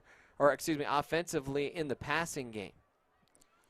I mean, now here, Pine Creek is just bleeding clock, so you really can't afford to let them bleed all this clock and then put points on the board on top of it. 5 minutes left to go in the quarter. Cooper's going to follow the running back. He is going to be hit hard at the line of scrimmage as Carson Hageman tried to string him out here to the near sideline. And Tyler Muir, I think, also came up on the play, and that was a collision.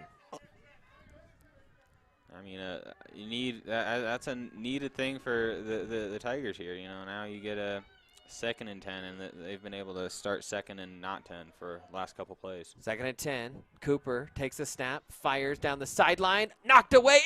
No! It was knocked away by O'Brien into the hands of Tolliver, and that would have been a miraculous interception had he pulled it in, but he just couldn't quite keep it in his mitts. Yeah, and I mean, we've seen a lot of that tonight is Donovan O'Brien doing really good coverage for the most part, and then Tolliver also in there. And it's been really effective in the last couple drives and almost intercepted there, just not able to reel it in off the bobble. 4:19 left in the quarter, 3rd and 10. Cooper takes the snap, looking. He runs the draw. He gets cut down. A beautiful tackle there by Carson Hageman as a man was on top of him, and Carson said, "It doesn't matter. I'm going to deliver this tackle," and now it's 4th and 9.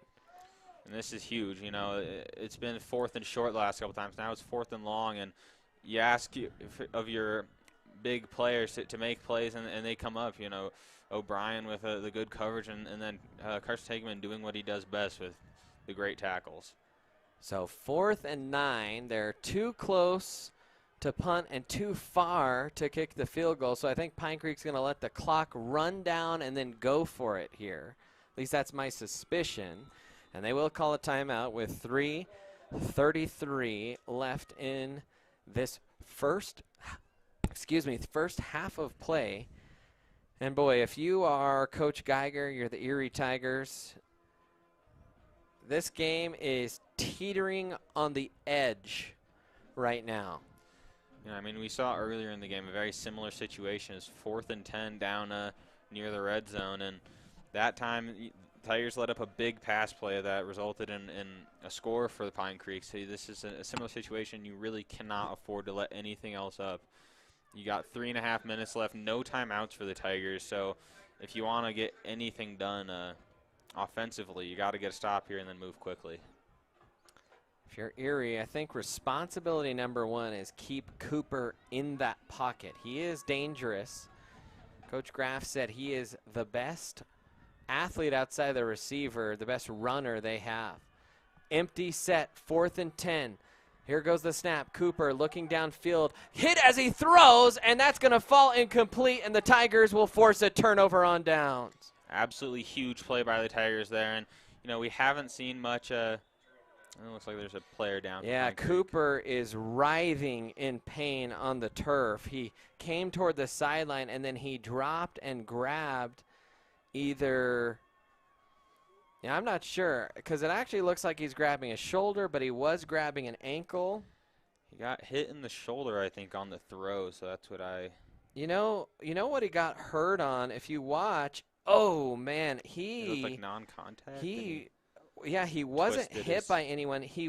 As that ball was fluttering in the air, he thought it might be a fumble, and Hageman went to pick it up, and he went to go defend his own hit pass, and as he came up, he just crumpled in a heap on the turf, and he grabbed his left leg in a non-contact situation. And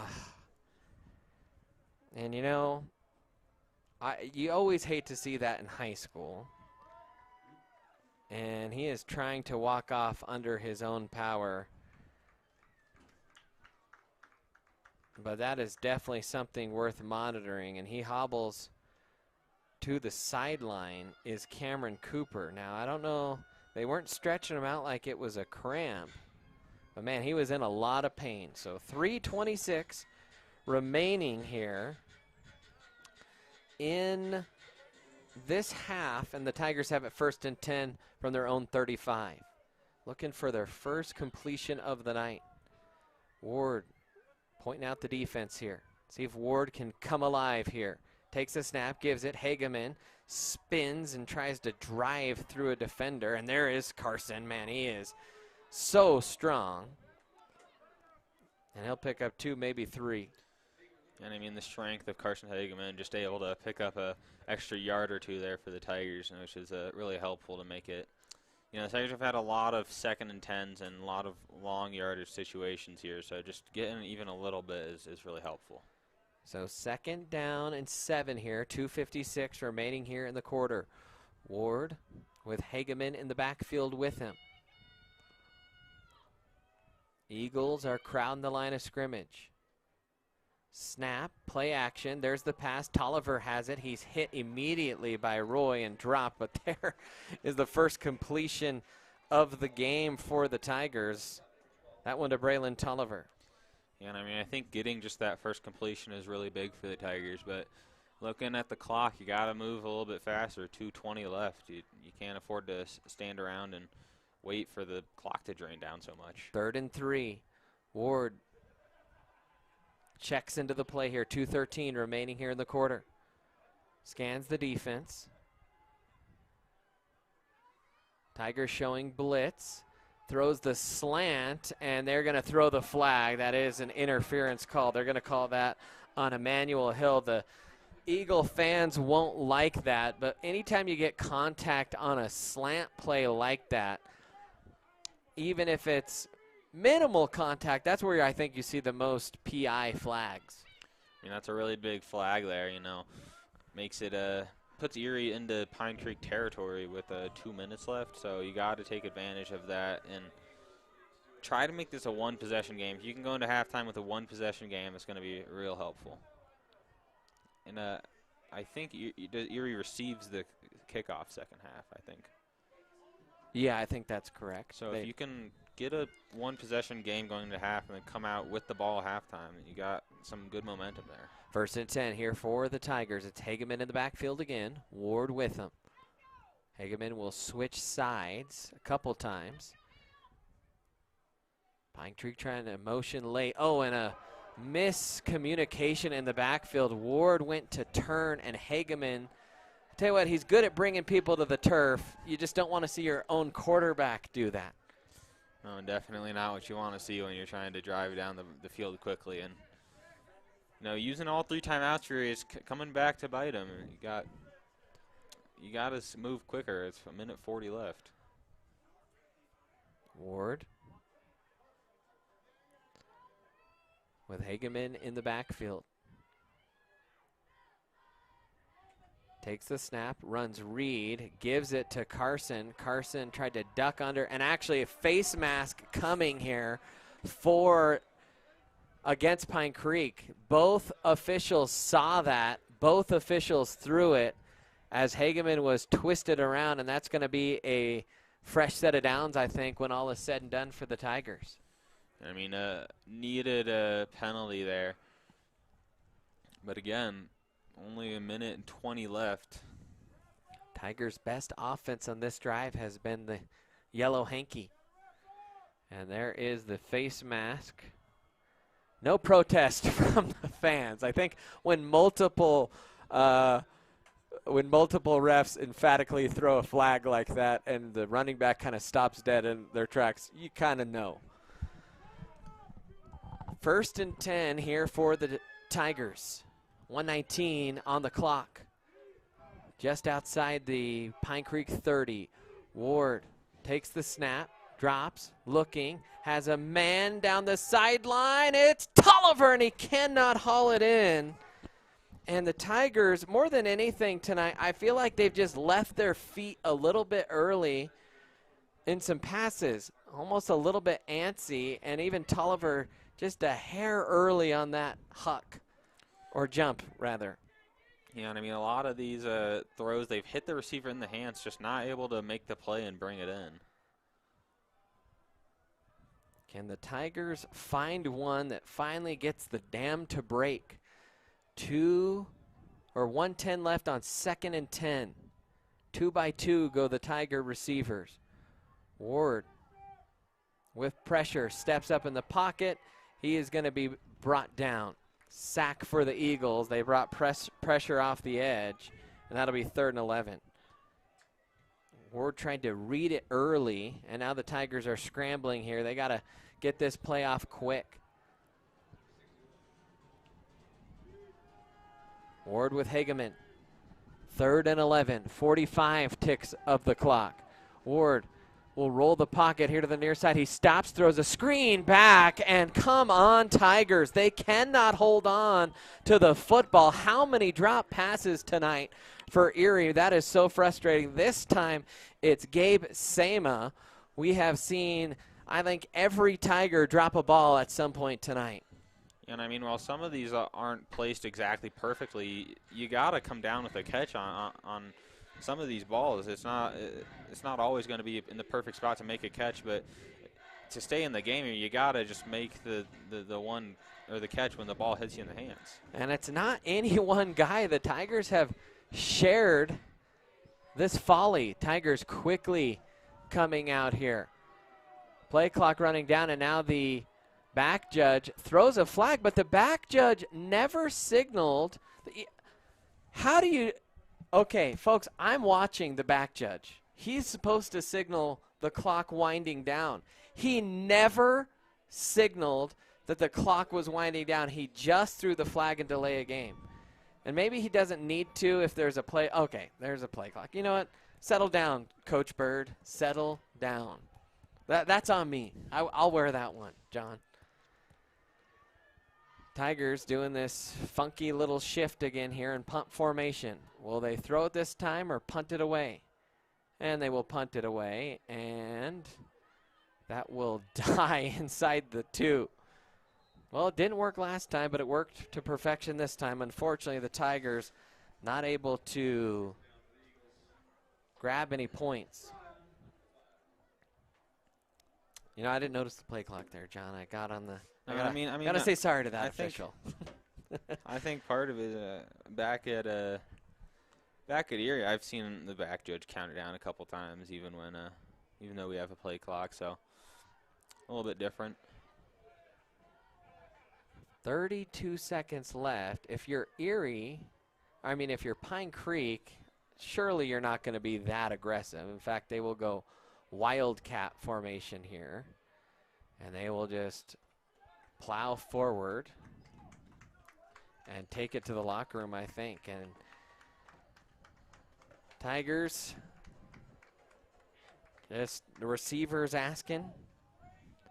Well, shoot, I said twice tonight, snake bitten. Maybe they're asking now if there's a snake in their boot, because they have not been able to come away with a catch. I mean, when the ground game hasn't been super effective outside of that one run for Braylon Tolliver, so they try to turn to the pass game, and it's just not been working because of the drop balls. So you got to get something going. You either got to get something going in the run game or start catching some of these balls for the Tigers. The offense needs to get something going after they come out of half. So the Tigers will get the ball to start the second half. We'll take a timeout. We'll come back here at halftime on the Erie Tiger Network.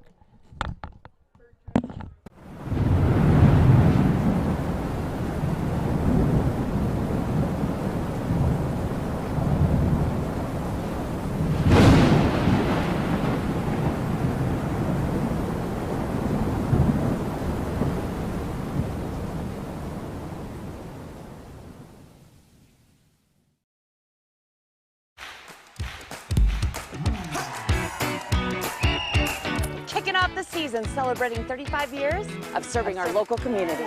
Whether you're a contractor or a homeowner with a do-it-yourself project. At Budget Home Supply, we value a more personal relationship with our customers. Hey, Ernest. Hey, Vern. Whether you have a project in your kitchen or bathroom, a new outside deck, or just some general home improvements, indoors or out, come on down to Budget Home Supply. Hey, I didn't order any pizza. Jake from State Farm. After you saved me so much dough on insurance with that Parker promo, I devised a promo for you. Here's the deal, Parker. State Farm offers everyone surprisingly great rates. Right. Pepperoni pockets, cuckoo crusties. There's no promo, it's just great rates. And a cider ranch. For surprisingly great rates and great service, call State Farm agent Jeannie Hulse in Erie today. Are you looking to buy or sell a new home? Jen McGurk, an experienced real estate agent serving Erie, Vista Ridge, and the surrounding Denver area. For years, Jen has assisted all types of buyers and sellers with their real estate needs. Give Jen a call today at 303-949-3331 or check out Jen Realty online at jenrealty.com.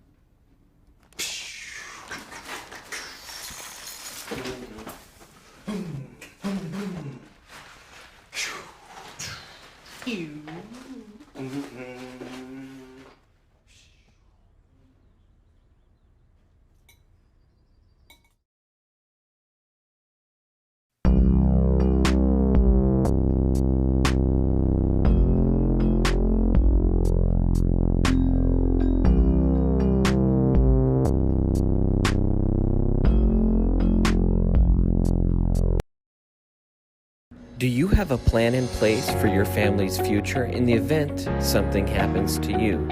Are you caring for aging parents, grandparents, or a loved one with special needs? The Germany law firm named 2017 Erie's Chamber Business of the Year provides expert legal guidance and peace of mind for you and your family in the areas of probate, elder law, and estate planning. Visit Germany Law Firm's Erie Village office or website at coelderlaw.net to set up a personalized consultation.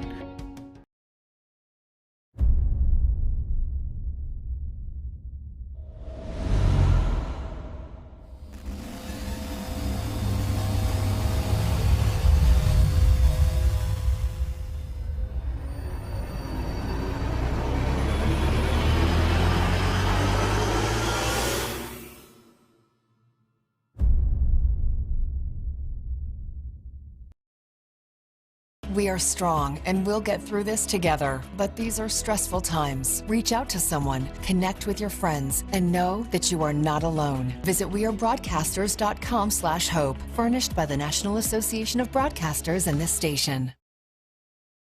Do you have a plan in place for your family's future in the event something happens to you? Are you caring for aging parents, grandparents, or a loved one with special needs? The Germany law firm named 2017 Erie's Chamber Business of the Year provides expert legal guidance and peace of mind for you and your family in the areas of probate, elder law, and estate planning. Visit Germany Law Firm's Erie Village office or website at coelderlaw.net to set up a personalized consultation.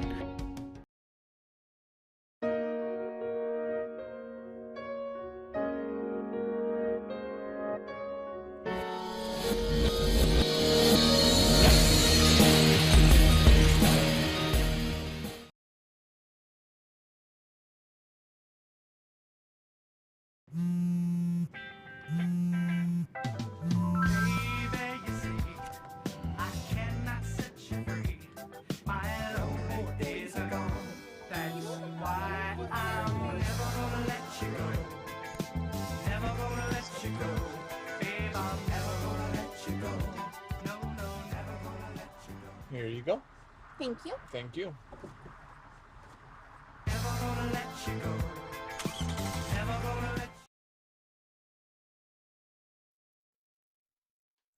And welcome back in Erie Tiger Network. It is halftime here in Colorado Springs at Academy District 20 Stadium. Here on the campus of Liberty High School is actually where the district stadium is located. Some of your halftime numbers, very unofficial stats. We have Ronan at being 1 for 11 for 4 yards. So the Tiger passing game has been anemic. On the ground, the Tigers have 111 total yards on the ground, 7.4 yards carry, 115 total yards for the Tigers. Their lone touchdown came at 5:40 in the first quarter on a 68-yard run by Braylon Tolliver. For the Pine Creek Eagles, well, they have a lot of yards, 264. Most of them have happened between the 20s. And as Pine Creek has approached the 20, it's been a little bit more tough sledding. But hard to say too tough when you put 17 points on the board in the first half. But their first 2 possessions, they came up empty after getting down to the Erie 20 before they finally found pay dirt on their next drive. And they got that on a 4th and 10 pass down to the 1. So that was a big play that got Pine Creek kind of started. Remember, Erie had the 7-0 lead, so it's been 17 unanswered points for the Eagles. 142 yards through the air for Cameron Cooper. He has 12 pass attempts. I think he's 8 of 12 for 142 and a touchdown. 122 total yards on the ground for Pine Creek. They've averaged a little over 6 yards a carry in that department. Elijah Roy, he's been the big-time threat at receiver like we thought he might be. 89 yards receiving for Roy in this one. Isaac Walker has 2 big catches, including that 24-yarder on 4th and 10 down to the 1. Connor Strahlman also with a catch for the Eagles. I'm missing 1 catch. That's okay. We're calling the game while we're statisticians as well. I think that we can live with 1 missed catch. Well, you look at those yardages. If you're the Tigers, I mean, honestly, the defense has actually done pretty good for Erie.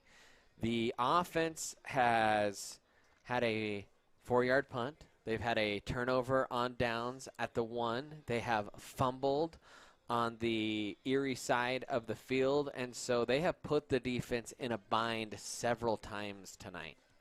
Yeah. The defense has really only allowed a handful of big plays here. And that's been the difference in this game, is those handful of plays coming off of relatively good field position. And like for the offense, it's really just been the dropped passes or misplaced balls. It's just not allowed the pass game to do really anything. And then outside of that run game hasn't been able to get going at either. Well, let's read you some scores from around the area in the playoff bracket, which, by the way, Chad, I think we might have a playoff bracket in there. I'm not sure if we have that loaded up in our pregame or not. If not, I think we have one. Well, I'll go over there in a little bit and help you find that. Cherry Creek leads Grandview 17-10. That one in the second quarter. Still Pine Creek obviously leading Erie 17-7 at the half. Mountain Vista leading Fossil Ridge 49-6 at halftime. Fairview up big over Chatfield 21-0, and a good one between Arapahoe and Legend. It's now 14-13 in the third quarter. Arapahoe hanging tough with Legend. There'll be 3 playoff games tomorrow in 5A. Columbine will host Cherokee Trail. Valor will host Regis, and Ralston will host A West. That is a little bit of a rivalry game in the playoffs. In the 4A ranks, only 1 game tonight, is that right? And Mesa Ridge, a final over Monarch, 34-31. The rest of that 4A slate all set for tomorrow. including Broomfield. They're the 5 seed. They'll take on Vista Ridge. The Frederick Warriors will head out to Montrose. And never have Erie fans pulled for Frederick like they will tomorrow in spirit.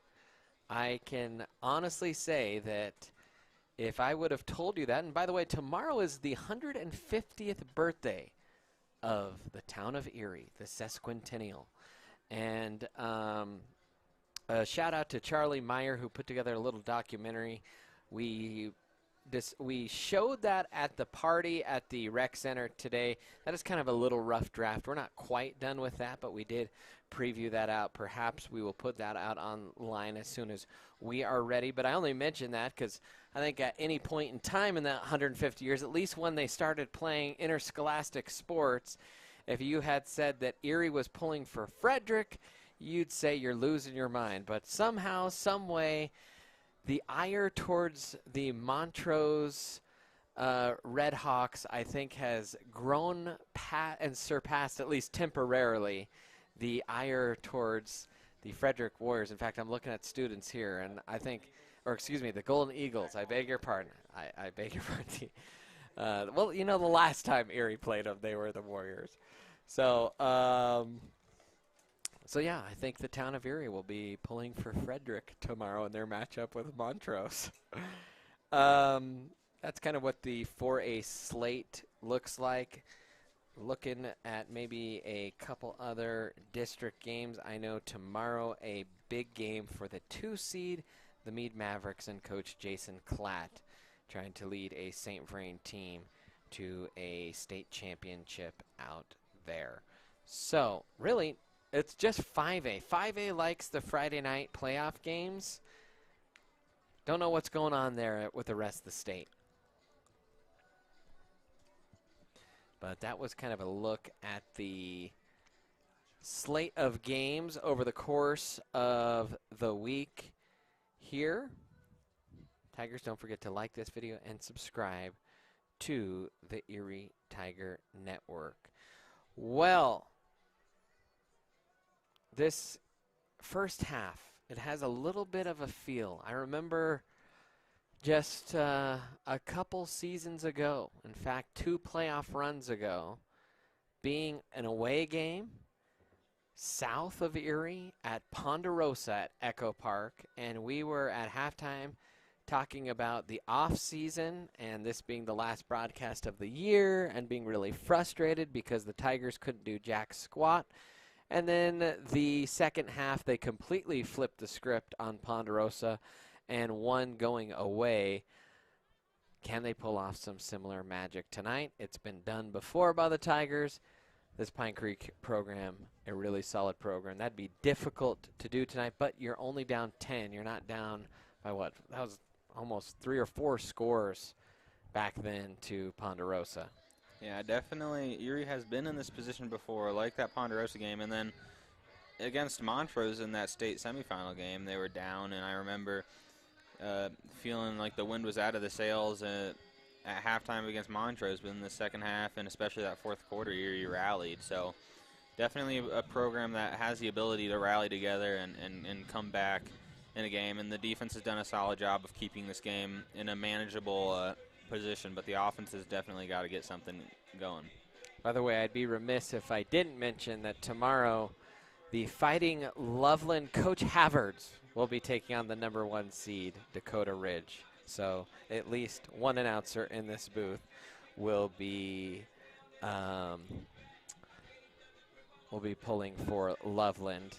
I got a text from a former student that says, I will be 100% rooting for Montrose tomorrow. That's what I mean. The current crop of students, that script has flipped. Maybe the current crop of Erie football parents. Every other alumni, they're probably like, what are you talking about, Mr. Bird? What are you talking about? But trust me,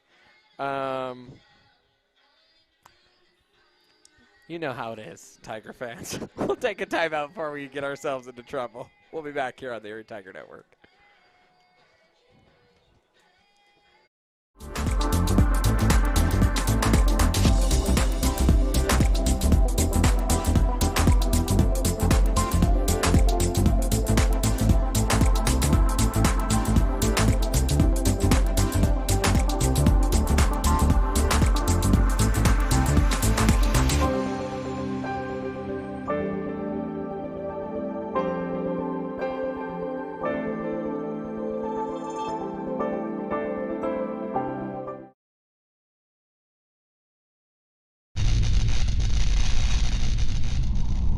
watching the ETN.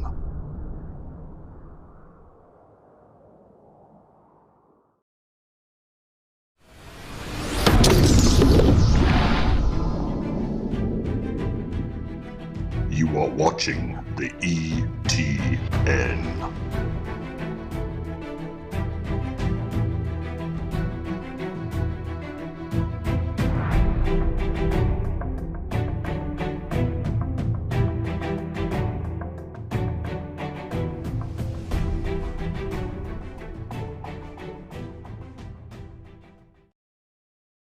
Do you want a better smile, have a broken bracket, or are you a teenager in need of some braces? Then make your way down to Caraway Orthodontics. They are located in Louisville and Erie. Caraway Orthodontics supports Erie High School and its community. Come in and gain a beautiful smile for children, teens, and adults. They also provide Invisalign. Call this number 303-828-0454 or go to carawayortho.com. You know that feeling you get when your life is about to change? It's terrifying, sure, but isn't it exciting? You may not know with certainty what lies ahead, but that's what makes life, well, life.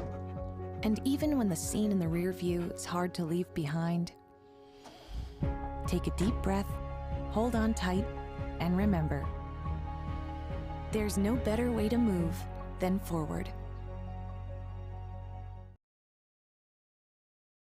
Jeff Foxworthy here. You know, if you've ever found yourself repeating the same thing for 75 years, you might be Smokey Bear. Only you can prevent wildfires.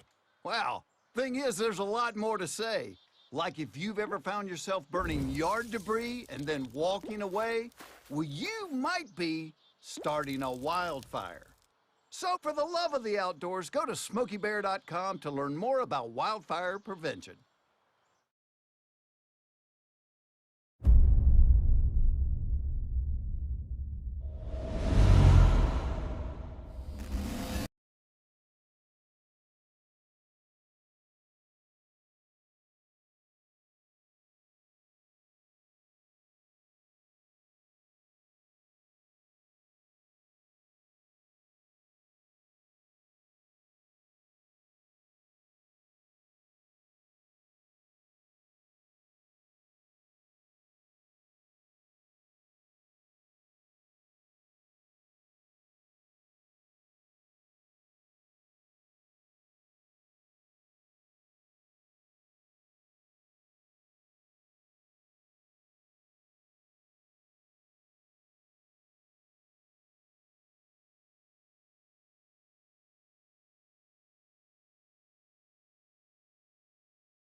Sorry, we were without audio there, as there's a handoff into the middle, and Tolliver was trying to shake off the defender and gets ragdolled down after a gain of 1. Apologize for that. We were saying as we came back in from the timeout, or we thought we were saying, a lot of mixed reaction via text message or chats about that Montrose game tomorrow. A lot of differing opinions depending on what era you attended high school or were around the Erie community. And we even have some people hate watching from Montrose. I love that. I love the rivalry there. 2nd and 9 for the Tigers. Ward takes the snap, gives it. Stutter by Tolliver, and he just runs right into the arms of a defender, and he'll only pick up a yard. And right now, Tolliver, he has 8 yards a carry, but if you take away the one big one, it's only been 2 yards a carry. In fact, for the Tigers as a whole, 2.81. So they've got to find something on this offense through the air or on the ground. I think I'd like to see a read option or a outside run next time they decide to run the ball.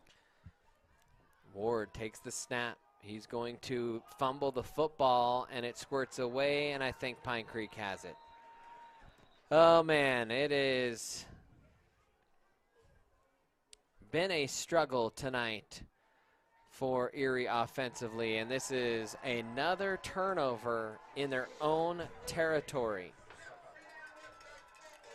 I mean, I think the lane was there for Ward. It's just he dropped it, and then it also looked like he dropped on it, but it just bounced forward a little bit more, maybe. And we're trying to watch it back here. Just a muffed exchange, and yeah, Ward jumped on it, but he never corralled it with his arms. He like got on all fours over it, but Yeah, then didn't pull it in. Didn't like cradle it. He made a tunnel over it, and then it's popped out.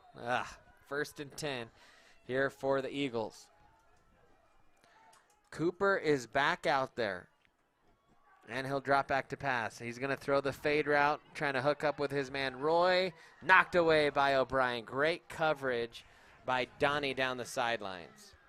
I mean, the Tigers have asked a lot of Donovan O'Brien tonight with covering Roy out there, and he has delivered for the most part here.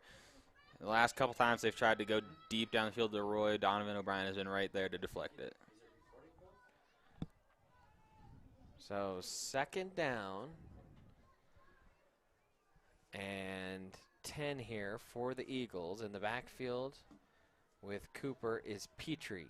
They're going to hand it to him, and he will run right into a wall of white jerseys, a pickup there of about 1.5 yards.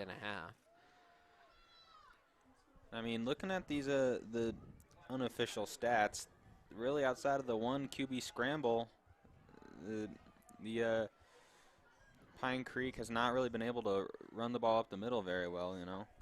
That's been the timing of their passing game. They've come up with some big conversions. 3rd and 8 here. They'd like another one. Tigers would love to figure out something.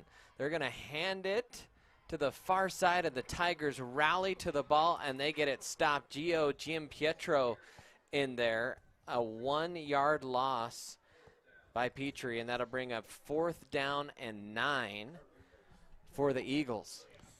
I mean, the two long 4th down plays for the Tigers now have been either a boom or bust. They've given up a huge play and then almost had a fumble. So, well, they need a huge play right here to the Tigers. 4th and 9. Cooper's going to throw it off his back foot. Nice play by Staff to turn around in time, and a turnover on down for the Eagles. And the Tigers do well to get off the field quickly. Oh man, they needed that. Definitely needed that. Pine Creek wasn't able to move the ball super far, so not a big field position loss for the Tigers either. And honestly, Cooper seems to be moving fine out there after he went down uncontacted. Yeah. I'm thinking maybe just been a twisted ankle or a minor sprain maybe. So 1st and 10 here for the Tigers. Offense searching for answers. Can they find them here? Ward.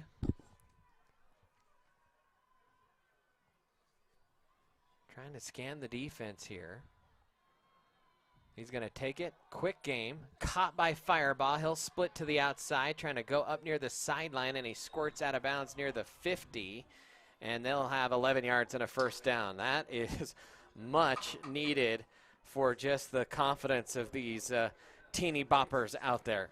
Yeah, the confidence is huge, and then you said it earlier, this Pine Creek secondary isn't super big, so, and these Erie receivers typically are, so if the receivers can get the ball into their hands, they're going to be a little bit tougher to bring down. So 1st and 10 here for the Tigers. Handoff Tolliver. He's got a hole. I believe I can fly down the sidelines. Braylon Tolliver snaps off a 50-yard run, and the Tigers are back in business. And I think the biggest thing on that play was Owen Collard out there had a great block that allowed Tolliver to just blaze past the defense. And another huge Braylon Tolliver run just gets the Tigers right back in this one-score game. And the defense off of a good defensive hold. So Tigers get a good amount of momentum here to work off of. The Tigers, who have been bumfuzzled all night, have found a way to make this a one-score game again.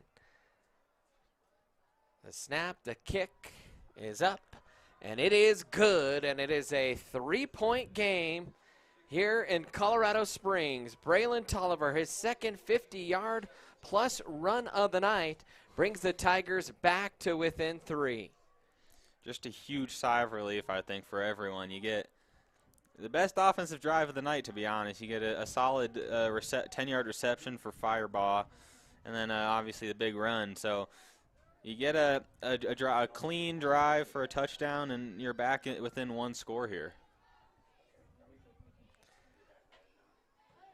So 14-17. Tigers trail it here, 9-11 remaining here in the 3rd quarter.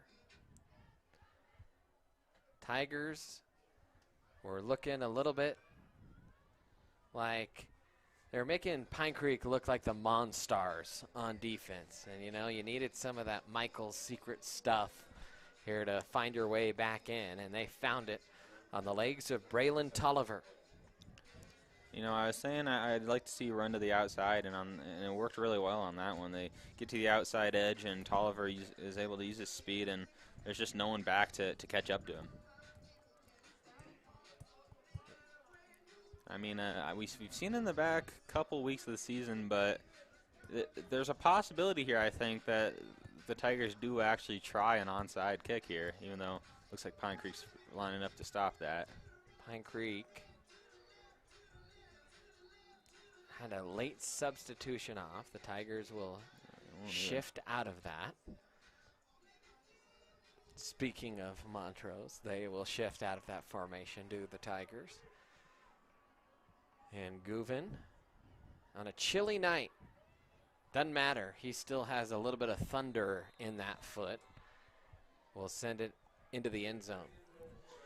So this is going to be a really big drive, I think. The Pine Creek has not had to go, I don't know if they've had to start off of the 25 at all tonight. They've had pretty good field position, whether it be turnovers or really just turnovers, honestly, whether it be on downs or fumbles. But I don't think that they've had to go super far outside of maybe their first drive. So 1st and 10, 9-11. Left to go here in the 3rd quarter. Cooper in the shotgun here for the Eagles. Cooper's going to roll the pocket, fires the speed out, and that one is hauled in. And good timing on that pitch and catch up to the 30. And a 10-yard pickup there from Cooper to Isaac Walker.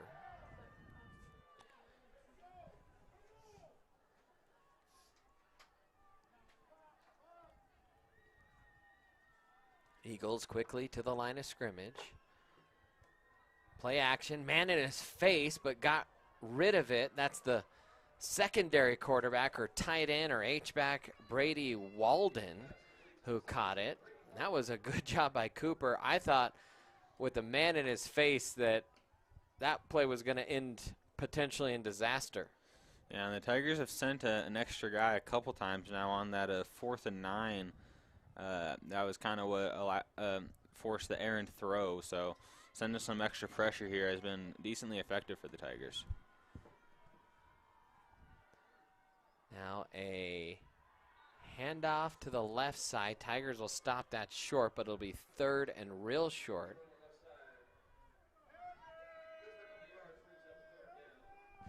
I'm not 100% sure who carried that one. I think that was Luke's, as he picked up about 3. So 3rd and 1 here for the Eagles. It's Cooper and Luke's in the backfield. You got single coverage down at the bottom. They're going to hand it off. Big hit in the backfield, and the Tigers are going to stop Pine Creek short. So now if Pine Creek goes for it, they are doing so in a risky spot on the field. Yeah, and a stop right here would be absolutely huge. Give the offense, I think, the only really solid field position of the night outside of the pooch kicks, which have been a common occurrence.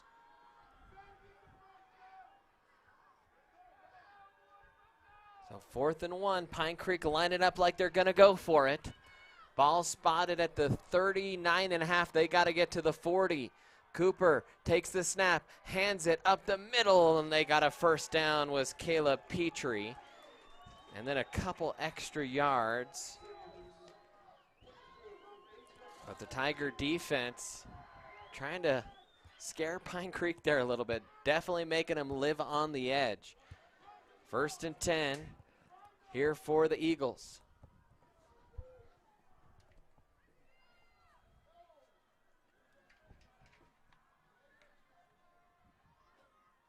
Cooper again on the read, will break a tackle in the backfield. Tolliver comes up, can't make the tackle, and a nice 12-yard run there by Cooper. And he had to step out of one about 4 yards in the backfield. And just an unfortunate missed tackle there. Almost had him for a loss, but just Cooper is able to slip away and turn it into a first down. That was Jim Pietro. And anytime you make contact that deep in the backfield like that, you kind of hope that the cavalry could arrive a little bit quicker. Now Cooper is split out wide with Walden in the backfield. We might see a deep ball here. Walden fakes the bubble, looking deep, has a man. Great defense, and not able to haul that in was Dylan Firebaugh. And now they're going to call a flag. I don't know what you could call that on, as Firebaugh played that ball perfectly the whole time. Yeah, he had his head turned almost the entire time, almost picked it off. I don't see what could even be called here on the route. Firebaugh, I don't even know if he was even really making contact with the receiver. The officials are going to conference. I think what the sideline official's saying is that there was a hold, a little tug on the jersey earlier in the route. Okay. I mean, it's such a late flag, though. I mean, it wasn't thrown during. Oh, it's against them. Okay. It's against Pine Creek. And we're looking, and they're saying that the receiver actually pulled Firebaugh to the ground, and I actually don't agree with that call either. I mean, that will benefit Erie, but we watched that back. I don't think the receiver did anything wrong. Unless they're saying maybe he pulled on Firebaugh earlier in the route. Yeah, I don't see anything on the play where Firebaugh almost picked it off. But maybe they're saying something happened. Oh yeah, it looked like 15-yarder on the Eagles.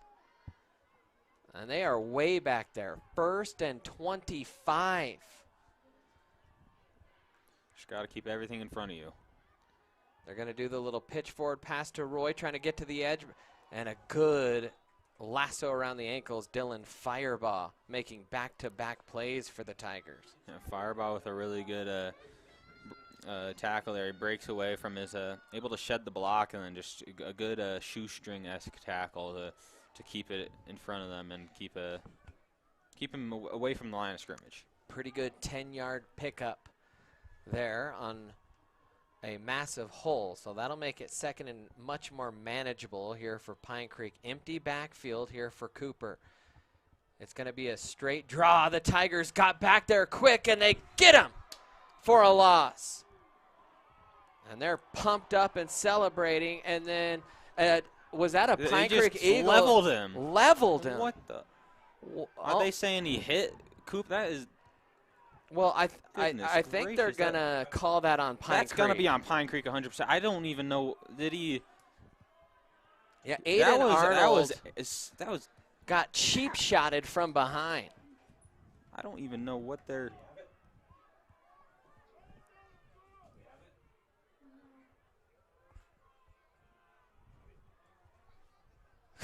That was one of the most aggressive things that, well after the play, that everyone's kind of just standing around, and are they saying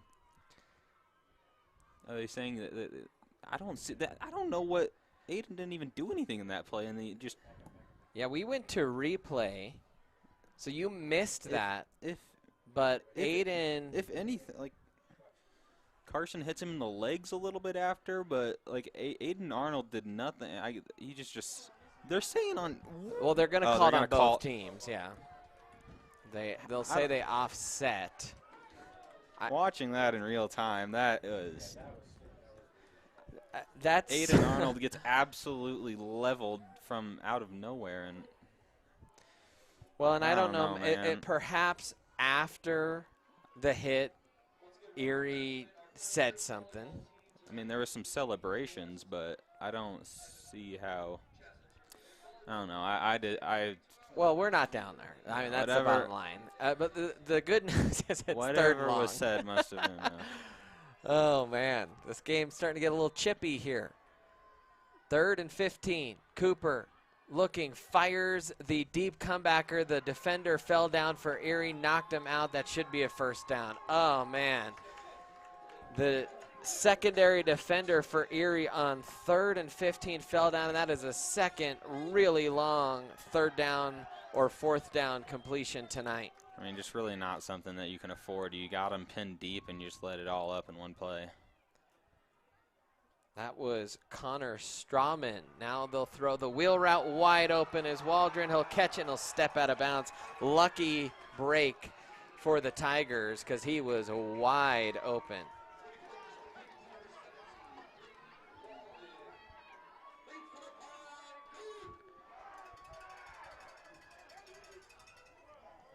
Yeah, I mean, it all goes back to that 3rd and 15. That is not a play that you can afford to let up, really. You got him pinned deep on 3rd down, and you let it all up. So 1st and 10 here for the Eagles. Cooper in the shotgun. He's going to hand it off. Petrie up the middle. That's his best run of the night. Bearing and a fumble. The ball's out, and the Tigers pick it up. They'll run it back the other way. Here come the Tigers.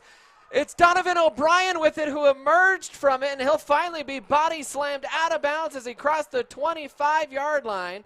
And Pine Creek, man, this game is starting to get real chippy. Gotta hold your water there. Aiden Arnold mixing it up, but there were Eagles in the faces of Tigers. There were Tigers lashing back. And both teams got to kind of turn it down just a touch. But, I mean, what a huge play. If the fumble stands, that's almost a touchdown turned into a Tiger ball around the 33. So unless I don't think the fumble gets called back here, even if there's. Well, no, I think they're discussing the administration of the penalty for sure. The fans are saying he was down. I don't think that one was really all that close, was it? I mean, if the play on the field, if the call on the field is a fumble recovery, then there's not really any way to call it back, I don't think.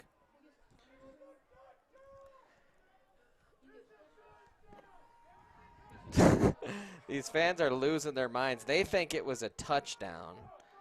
And I don't think that was even. I don't know what you can see from this angle. No, that that wasn't even close. That was a clear fumble. Don't mix it up. These are, I'm starting to turn on my own alma mater here.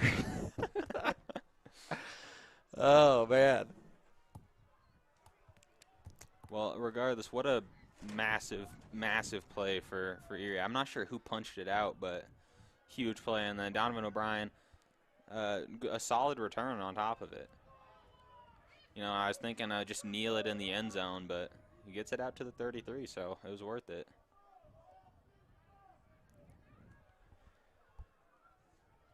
So the question will be, the unsportsmanlike, and they will call that on Pine Creek. Pine Creek fans don't like it. It wasn't a touchdown. The fans are just... They're hoping for wish fulfillment at this point because we watched it back, and that was well short of the goal line. But the Tigers making this game interesting. I mean, yeah, you got still down by 3. You have the ball in a solid position, but outside of some big plays, offense hasn't been able to move very well. So you want to see the offense move the ball pretty efficiently here. 1st and 10 here. For the Tigers, give Tolliver met in the backfield, and a gain of only 2 there for Braylon.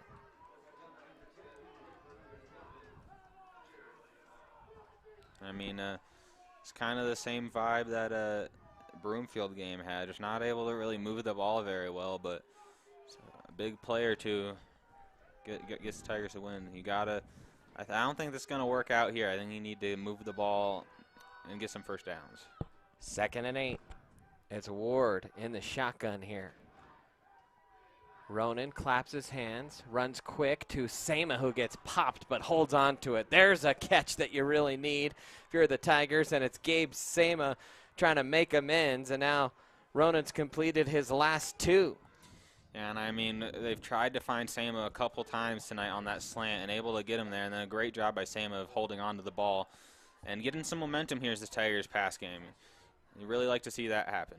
1st and 10 here for Erie on the Pine Creek side of the field at their 47, 3:56 left to go here in the 3rd.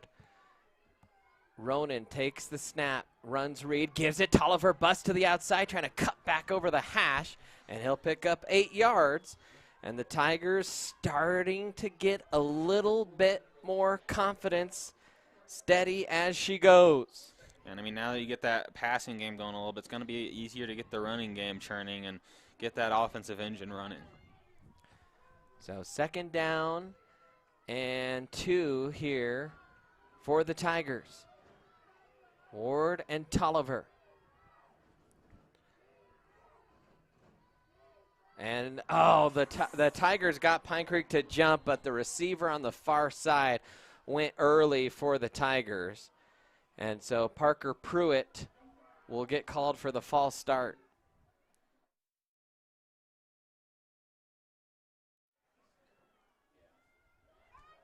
And they will call offside. I mean, get away with one there. I guess they say the offside happened before the false start. And that is one of those, if you know, this game is, it's a powder keg right now. So every little call like that is just going to be blown up to power of 10. 1st and 10 here for Erie. Ball to 34. Ward in the shotgun.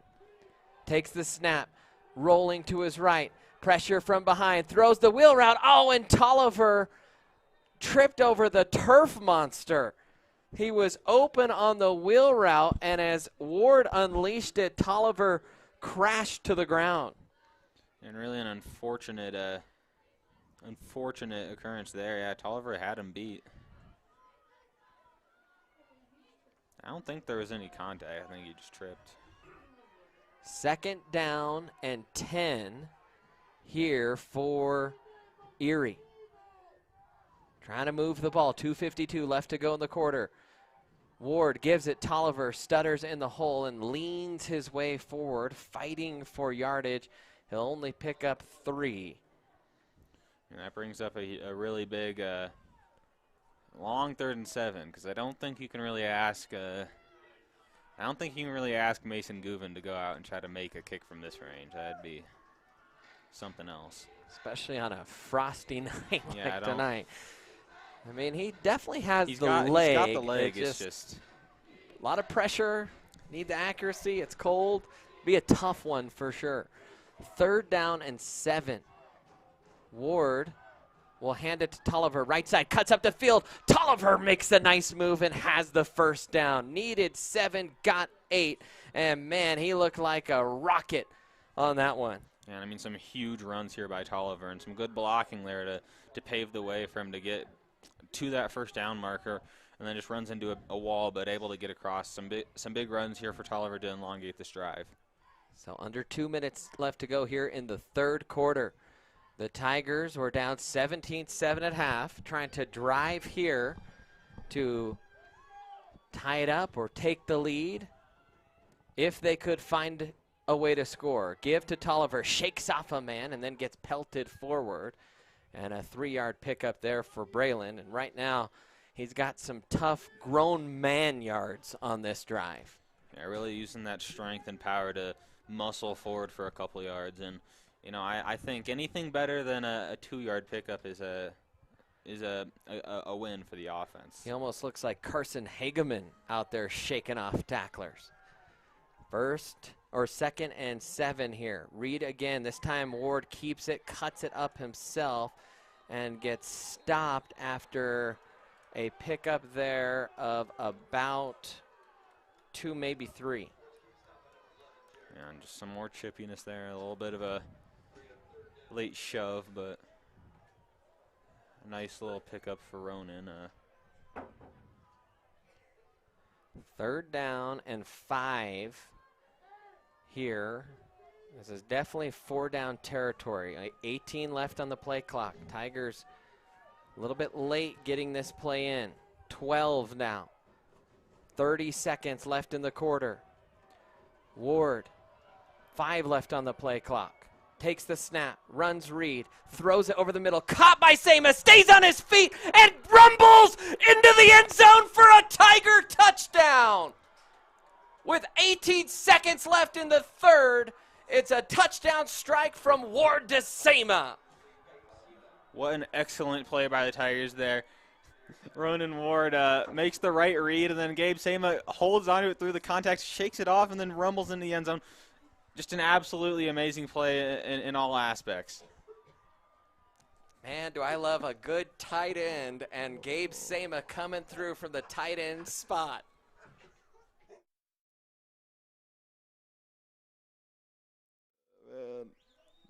The extra point is up, and it is good. And the Tigers lead it by 4 with 18 ticks left in the quarter. I mean, you're talking about at halftime, the Tigers have come back before, but what a stand for the Tigers. The defense goes out and turns an almost touchdown into a turnover, along with a 4th down a 4th down stop, and then the offense 2 possessions, 2 touchdowns, or sorry, 3 possessions. The first one didn't go too well, but 2 touchdowns off of 3 possessions. By the way, a special shout out to a bunch of friends tuning in tonight. I know that the Stenessa Sorority House is tuning in.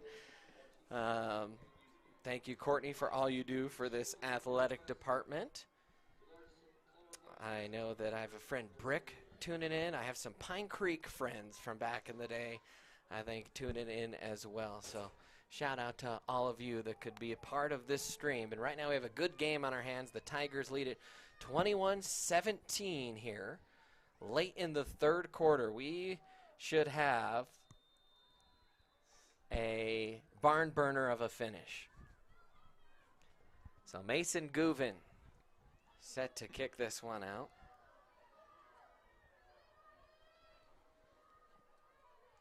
And this one is into the end zone for a touchback. Mason's been kicking them pretty good tonight. Yeah, I was thinking before that great touchdown there, I was thinking maybe if worse comes to worse, I think that they definitely got into field goal range there. And we saw in the Broomfield game, Mason was able to get a pair of field goals to help the Tigers get to the win.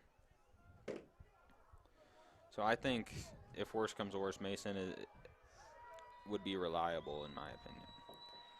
1st and 10 here for the Eagles. They've got trips to the near side. They're going to throw that screen here. Tigers, could have thrown a holding call there as Staff got tackled as he went in for the tackle. Instead, it's an 8-yard pitch and catch. Cooper, 208 yards passing tonight. They're going to hand off quickly before the end of the quarter, and that's going to be a 3-yard gain and a 1st down. And I think that time on the carry was Luke's. And that should do it for the quarter. The Tigers, a big quarter. They lead it 21-17. We'll take a timeout here on the Erie Tiger Network.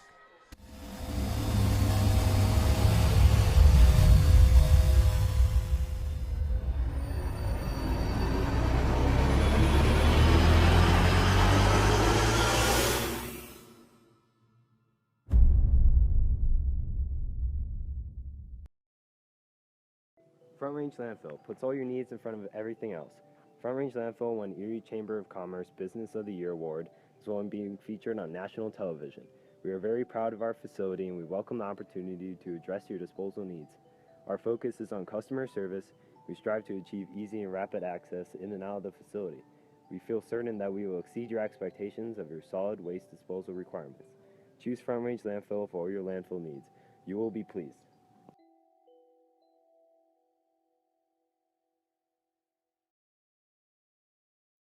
And welcome back in, Erie Tiger Network. New quarter, fourth quarter, here in Colorado Springs at District 20 Stadium.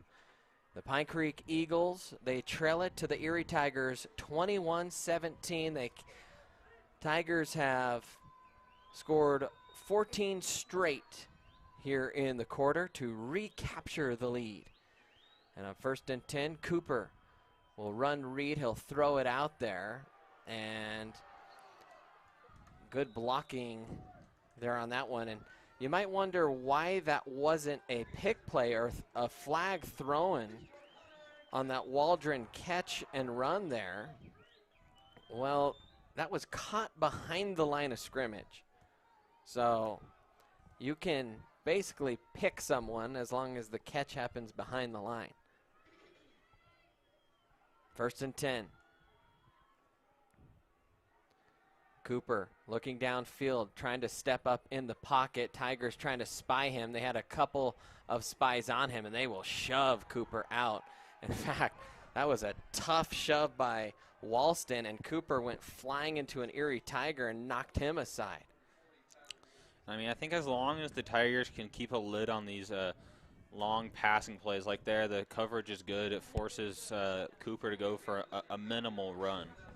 Yeah, only a pickup of 1.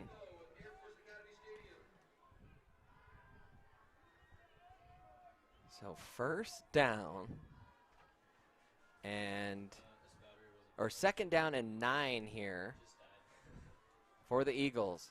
Handoff up the middle, good blocking, and a nice shoestring tackle by Hageman. Lukes had a path in front of him, and he was lassoed around the shoestrings, and now a flag coming in, and I think we might have a personal foul against Pine Creek coming. I mean, a great Carson doing what he does best, a great shoestring tackle there to stop a big gain. But then, you know, the Tigers earlier in this game were the ones kind of hurting them with the penalties. But as of late, it's been Pine Creek. So 3rd down and 4 as it stands now. But the officials talking things over, and we are going to have a dead ball, personal foul, Pine Creek.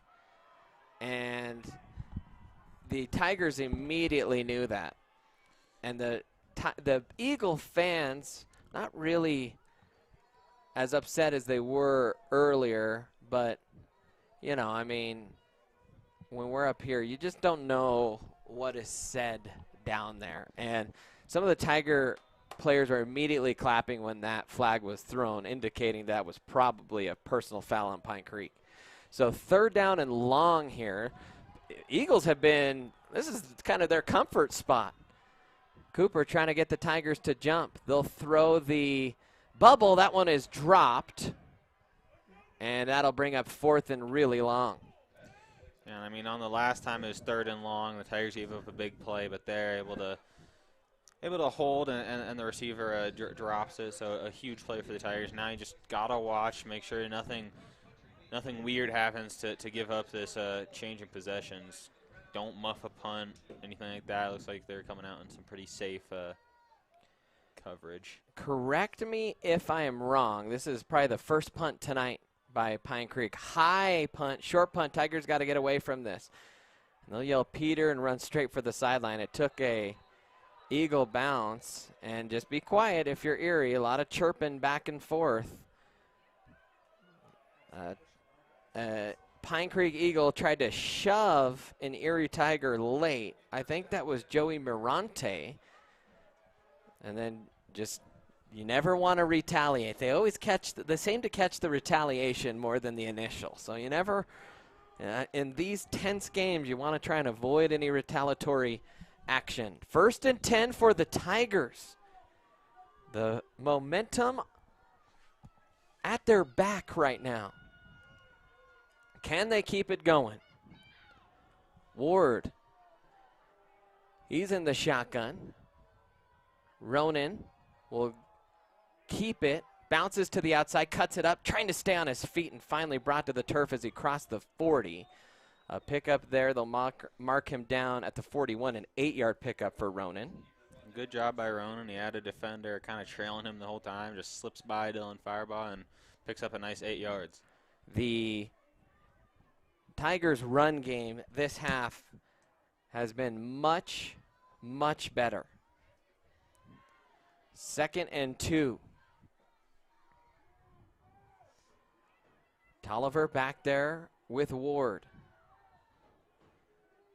Basically cover 0 here for Pine Creek. Handoff to Tolliver, and he will just bulldoze his way forward toward the sticks.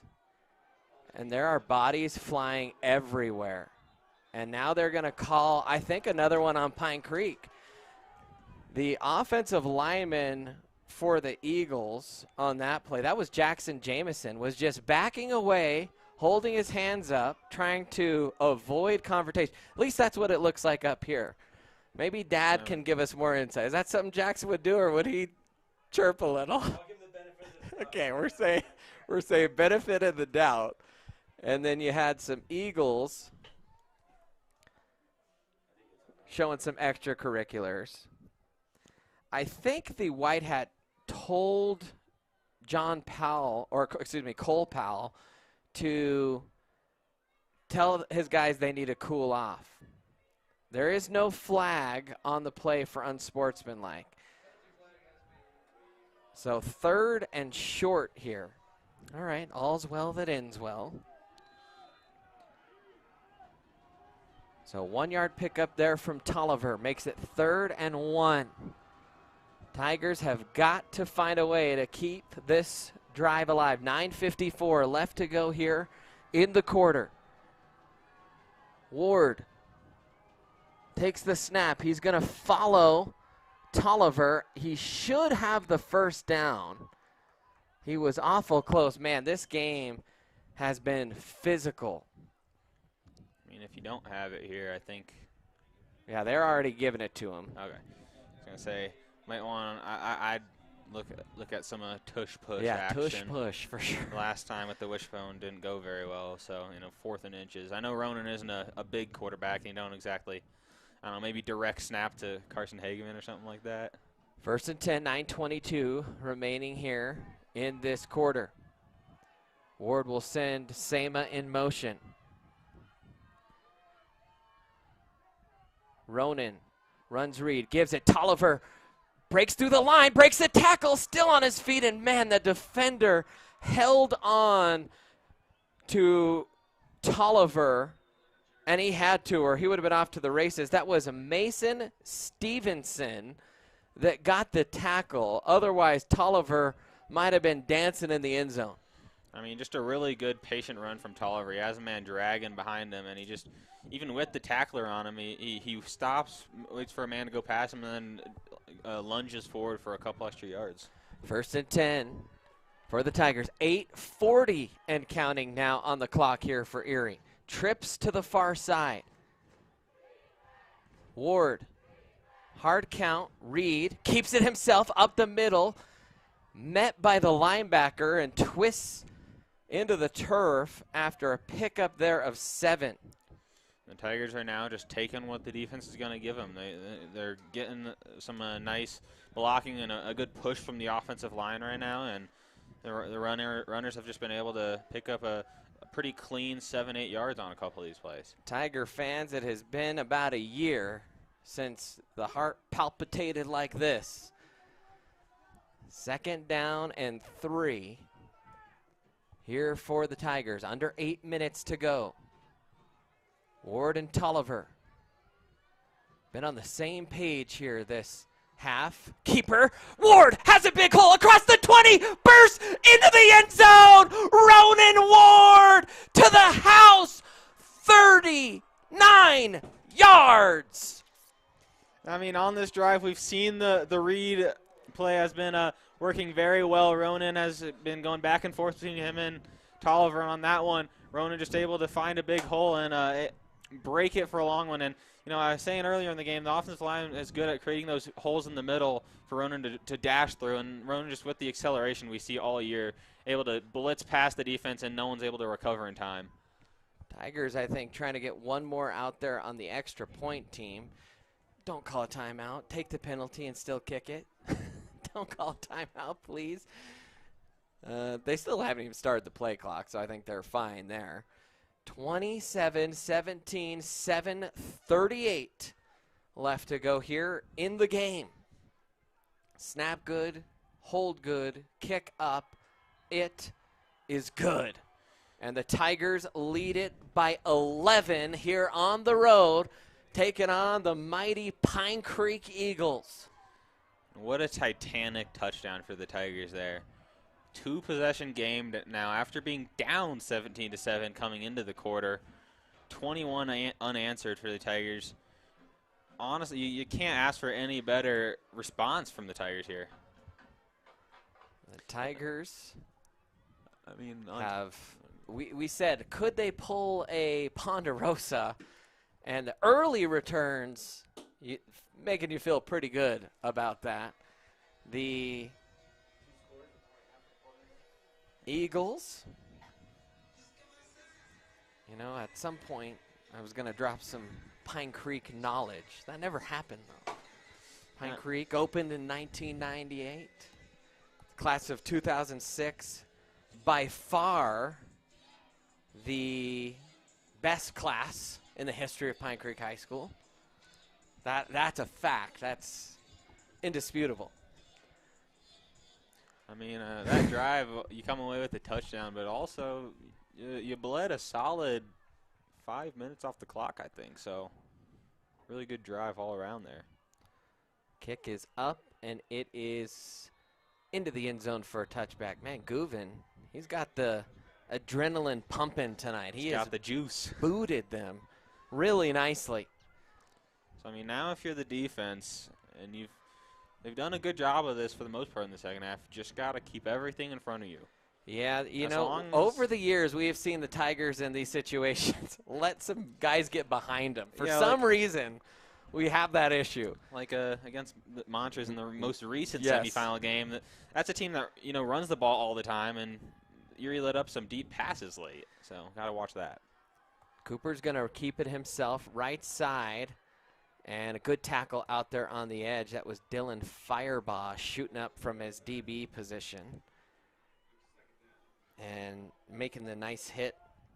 You know, you felt like Erie could stay in this. They just weren't in sync, and it was almost like they were too turned up.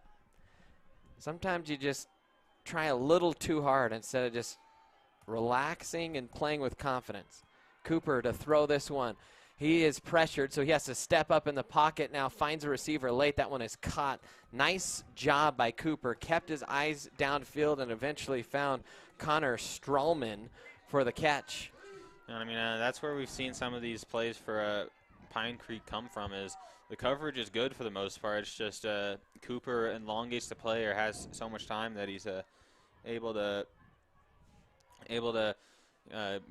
get the receiver some time to get open. 7:25 left to go here in the quarter. They'll throw the bubble screen that's caught by Waldron. He'll go up the sideline, and O'Brien will push him out.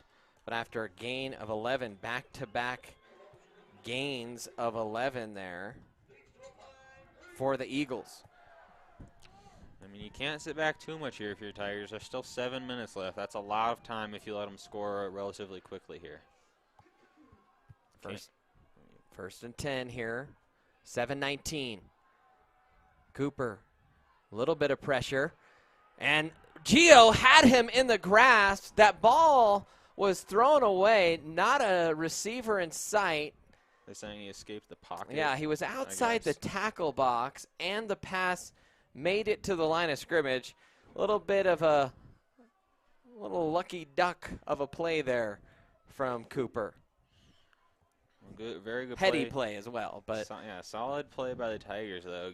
Getting to him. They haven't been able to push the quarterback a whole lot tonight, but when they have, it's been on some crucial downs.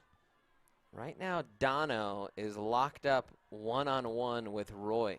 You almost wish a little more bracketed coverage over there. Collard peeking in. 2nd and long. They're going to fake the screen to Roy. They'll throw the wheel route. Or it was kind of the fade. It was the stop and go up the sideline. Isaac Walker. And Cooper overthrew him, and that'll bring up 3rd and 10.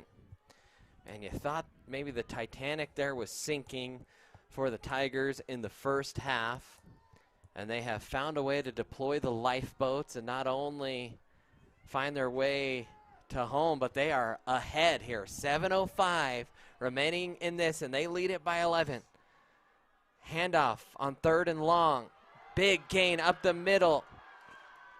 And that's Petrie from the 45 all the way up to the Tiger 35.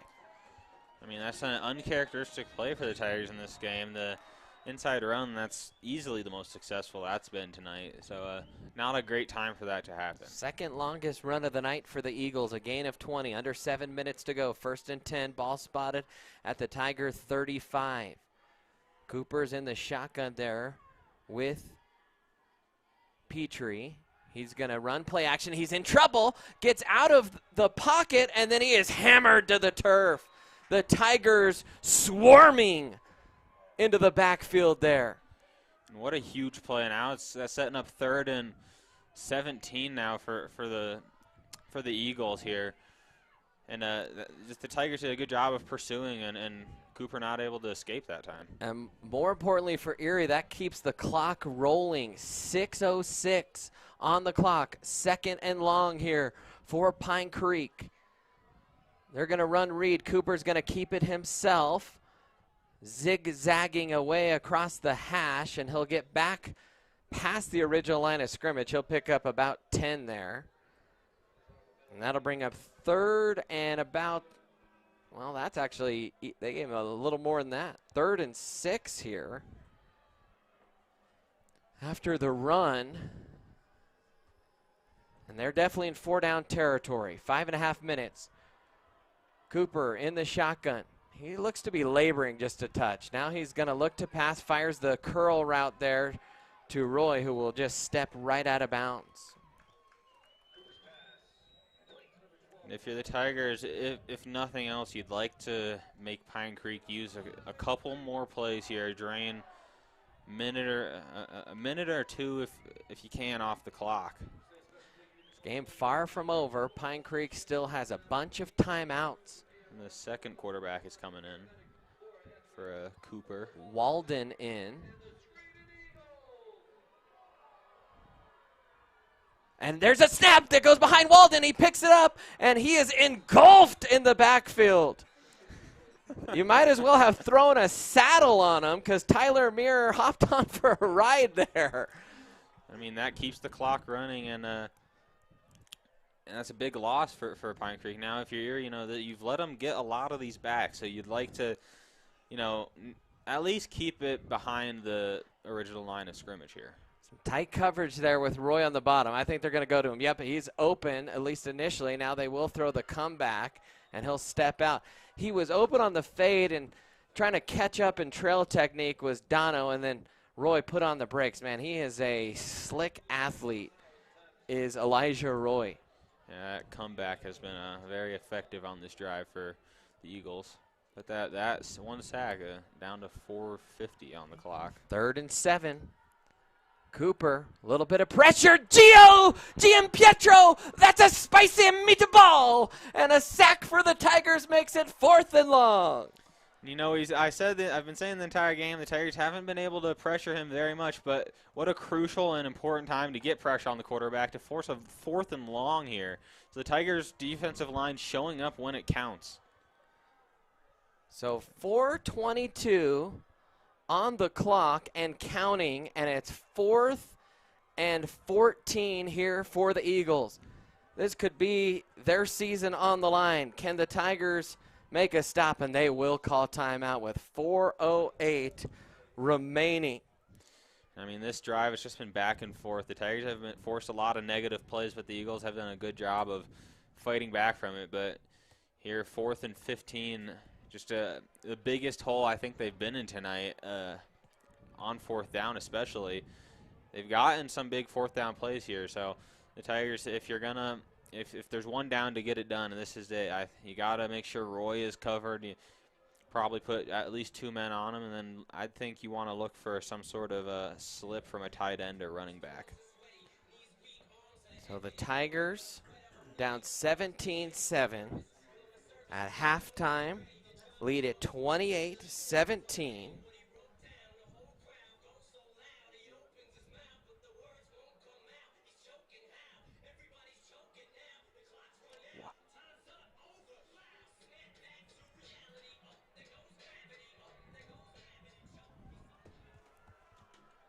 So here we go. High snap. Throw on the fade route in the end zone. Intercepted! Intercepted. Tolliver. Knock that down, son. And the Tigers will have it at the 2. And he knows it as intercepted, and he almost went out of bounds in the end zone and then just stumbled out. So the Tigers offense is going to be pinned here. 4 minutes left. There's still, still turnover here, but not exactly what you'd like.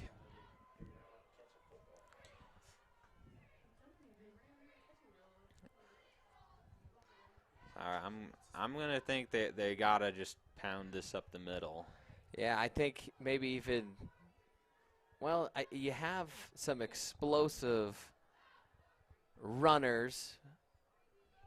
Take your pick, but get downhill quick. Oh, and it's like on that 1-inch yard line. Oh. On the shadow of their own goal line. Snap, give. Tolliver plunges his way for maybe a yard. You just got to get a little bit of space here. Safety makes it a 1-point game. So 3. No, it doesn't. 45 and counting. Can the Erie Tigers win their first measuring stick 5A game since they've moved up? You've had a bunch of teams that not really in the upper echelon of 5A that the Tigers have kind of beat up on all year. And this is, I think, their first test all the way since that Ralston Mountain Vista 2-game stretch. There's the give on the read, and that might have even lost a yard. And that'll bring up 3rd and 10, and the Eagles will call a timeout. Yeah, so now here, if you're the Tigers, you're just do anything to make obviously you'd like to pick up the first down, but do anything to make a possible punt easier for Carson Hageman. Or if you decide to leave Ronan Ward in there like they have a couple times now. Tiger high school football aficionados, I got a question for you while we're on timeout. Is a missed field goal in high school an automatic touchback? So say something in the chat if you know for sure. And the only reason I ask kick a field goal from your own end zone. You kick a field goal from your own end zone and kick it out of bounds on purpose? Is that a touchback? I don't know. Maybe someone. Where's that coming from? Is there? I'll explain later. People can root around on the internet for that. 3rd and 9 here for the Tigers. 3:12 remaining. They'd love a first down somehow, some way. There goes Tolliver. Man, he shot up quickly. I think he's going to be a little bit short, but he at least gives Carson Hageman some breathing room. And that's about all you can ask for. Braylon Tolliver just shot out of a cannon, but then runs into 2 men. But he does pick up enough to give some room here for Carson Hageman if Erie goes for a punt, which okay. They might go for some sort of Ronan Ward punt like they have before in this game. Someone in the chat says it's only a touchback if it reaches the end zone. Okay, good to know. But that's why you sometimes try those 55-yarders because, hey, even if you miss it short in the end zone, it's a touchback. The more you know. We need that little old-timey NBC meme music to flash. By the way, some scores from around the area. Cherry Creek leading Grandview 24-10. So the hopes of Tiger fans that Grandview might pull off the upset and Erie would get one more home playoff game fading even faster. In fact, we were just shown another more up-to-date score, 31-10. So if the Tigers hold on, they would be playing Cherry Creek in the Stetler Bowl next week. Fairview romping Chatfield, and a final Legend knocks off Arapahoe 24-20. Well, if you're Erie, you got to imagine that Pine Creek will probably send the house here.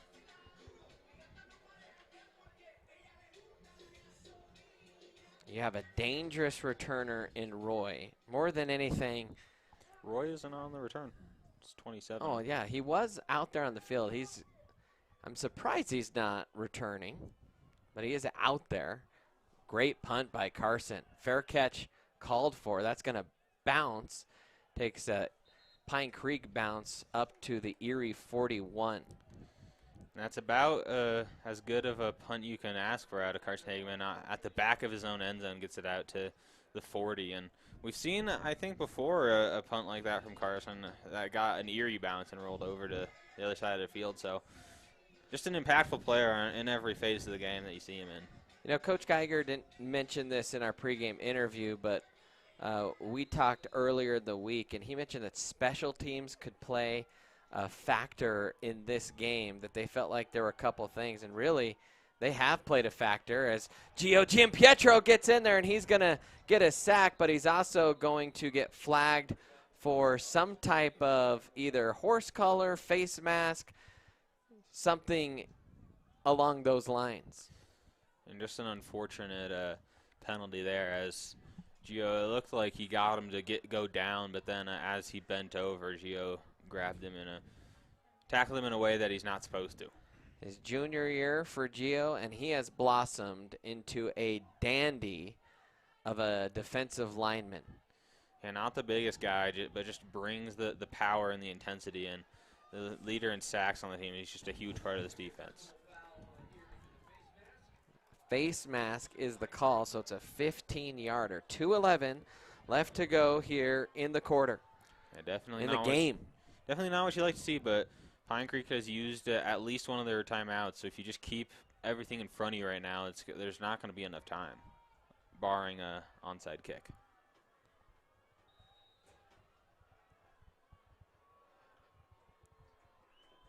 Tiger's going to bring some heat. That was picked up well by Pine Creek. A little shove, but it didn't matter. They're going to call that incomplete. You almost wonder, they didn't throw the flag. The arms were extended by Roy. Could have been maybe a little bit of a acting job by Dono. And just trying to go to Roy on that comeback that's worked so well so far for them. So I might watch just a go from Roy at this point. Just if Dono is expecting that comeback a little bit more, I might try to break something deep. 2nd and 10, 2:01 on the clock. Fade route, knocked away. Dono, how good has he been tonight in coverage for the Tigers?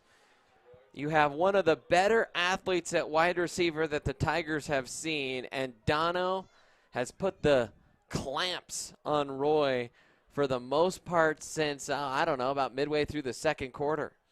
Yeah, and what an impressive return for O'Brien. Just goes out with an injury and then comes back in the most important game of the season for the Tigers, and with so many pass deflections on such a good receiver.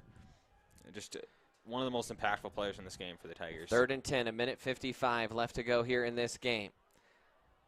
Snap.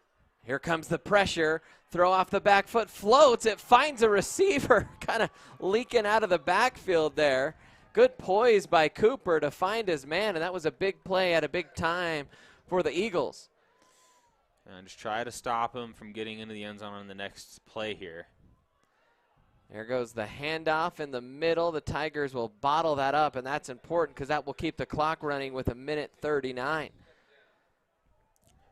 Might be no, probably not spike here. You got Second and goal from the 5. Minute 26 and counting. Cooper, he's going to throw the fade route. It is incomplete, but flag's coming. It'll be an automatic first down. Dono doesn't like the call, but he was all over the receiver. And they called incomplete, but the Pine Creek fans saying that Roy caught it between Dono's legs. And actually, it was between Roy's legs. And I'm looking back here, and nope, that one hit the ground.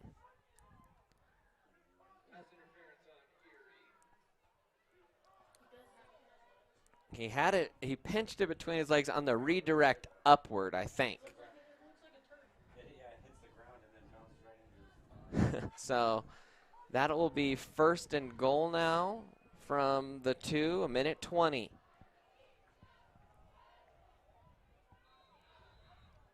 And the ball wasn't really set for play. The center and Cooper thought it was ready. They're still showing 2. For some reason, I thought that was an auto first in the end zone, but they're still showing second down. It might be because it didn't go past the sticks. Cooper looking, throws the pass. Should be another flag, and it is.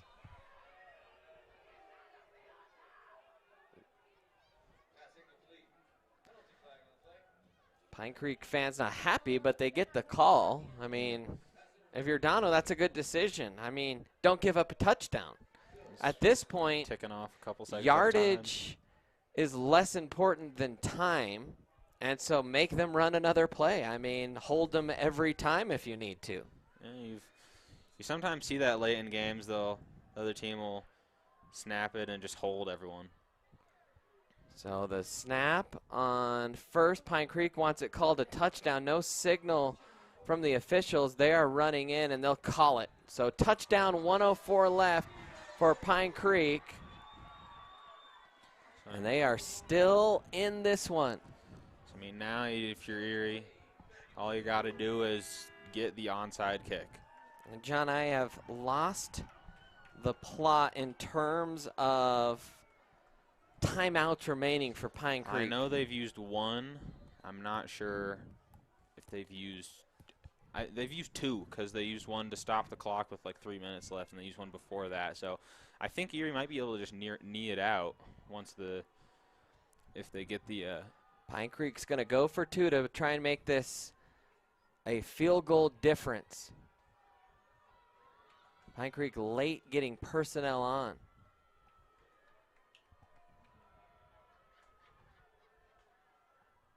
There's the snap. The little pitch inside. Tigers tried to get that. That's going to be, I think, just short, and it is. A fumble happened, but the most important thing is the 2-point conversion does not count. Yeah, really big now because even if you give up something on the onside kick, they got to go all the way into the end zone.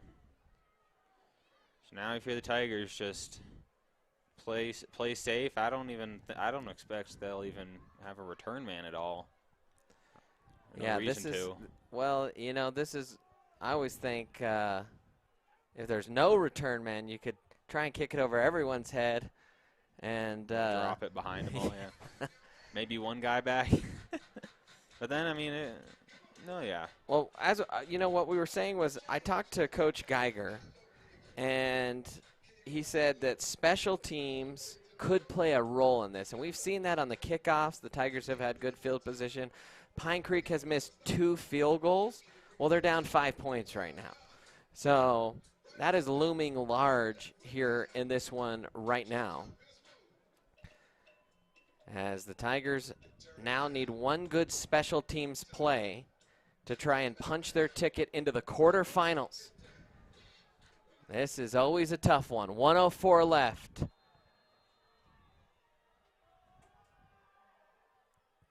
There goes. Pretty good. There's the high bounce. It's caught. Hageman's going to take it the other way, and he'll be tackled out of bounds at the Pine Creek 29.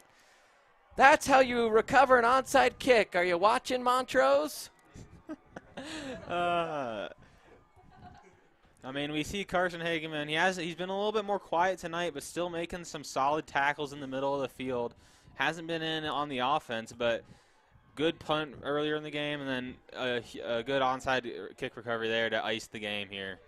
I think the Tigers can probably just knee this out. The Tigers, well, if there's only one timeout, they can definitely knee it out. I think they only have one, because I swear, I think they called one earlier, and then they called one with like 3 minutes left. So I think Pine Creek only has one. So the Tigers will come out in kind of a running formation. Cover the ball at all costs. There's the give. Tolliver's going to stutter, cover it up, 2 hands. And the whistle will blow, and a timeout is called with 52.9 remaining.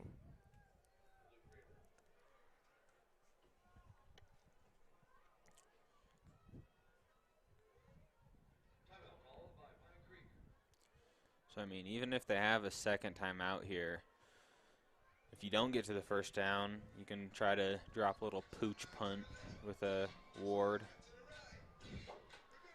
to pin them deep. The scoreboards here don't have the timeouts listed. That's why we're not 100% sure. By the way, a special thanks one more time to our sponsors tonight who help make this stream possible and will carry us into audio rights into the next game.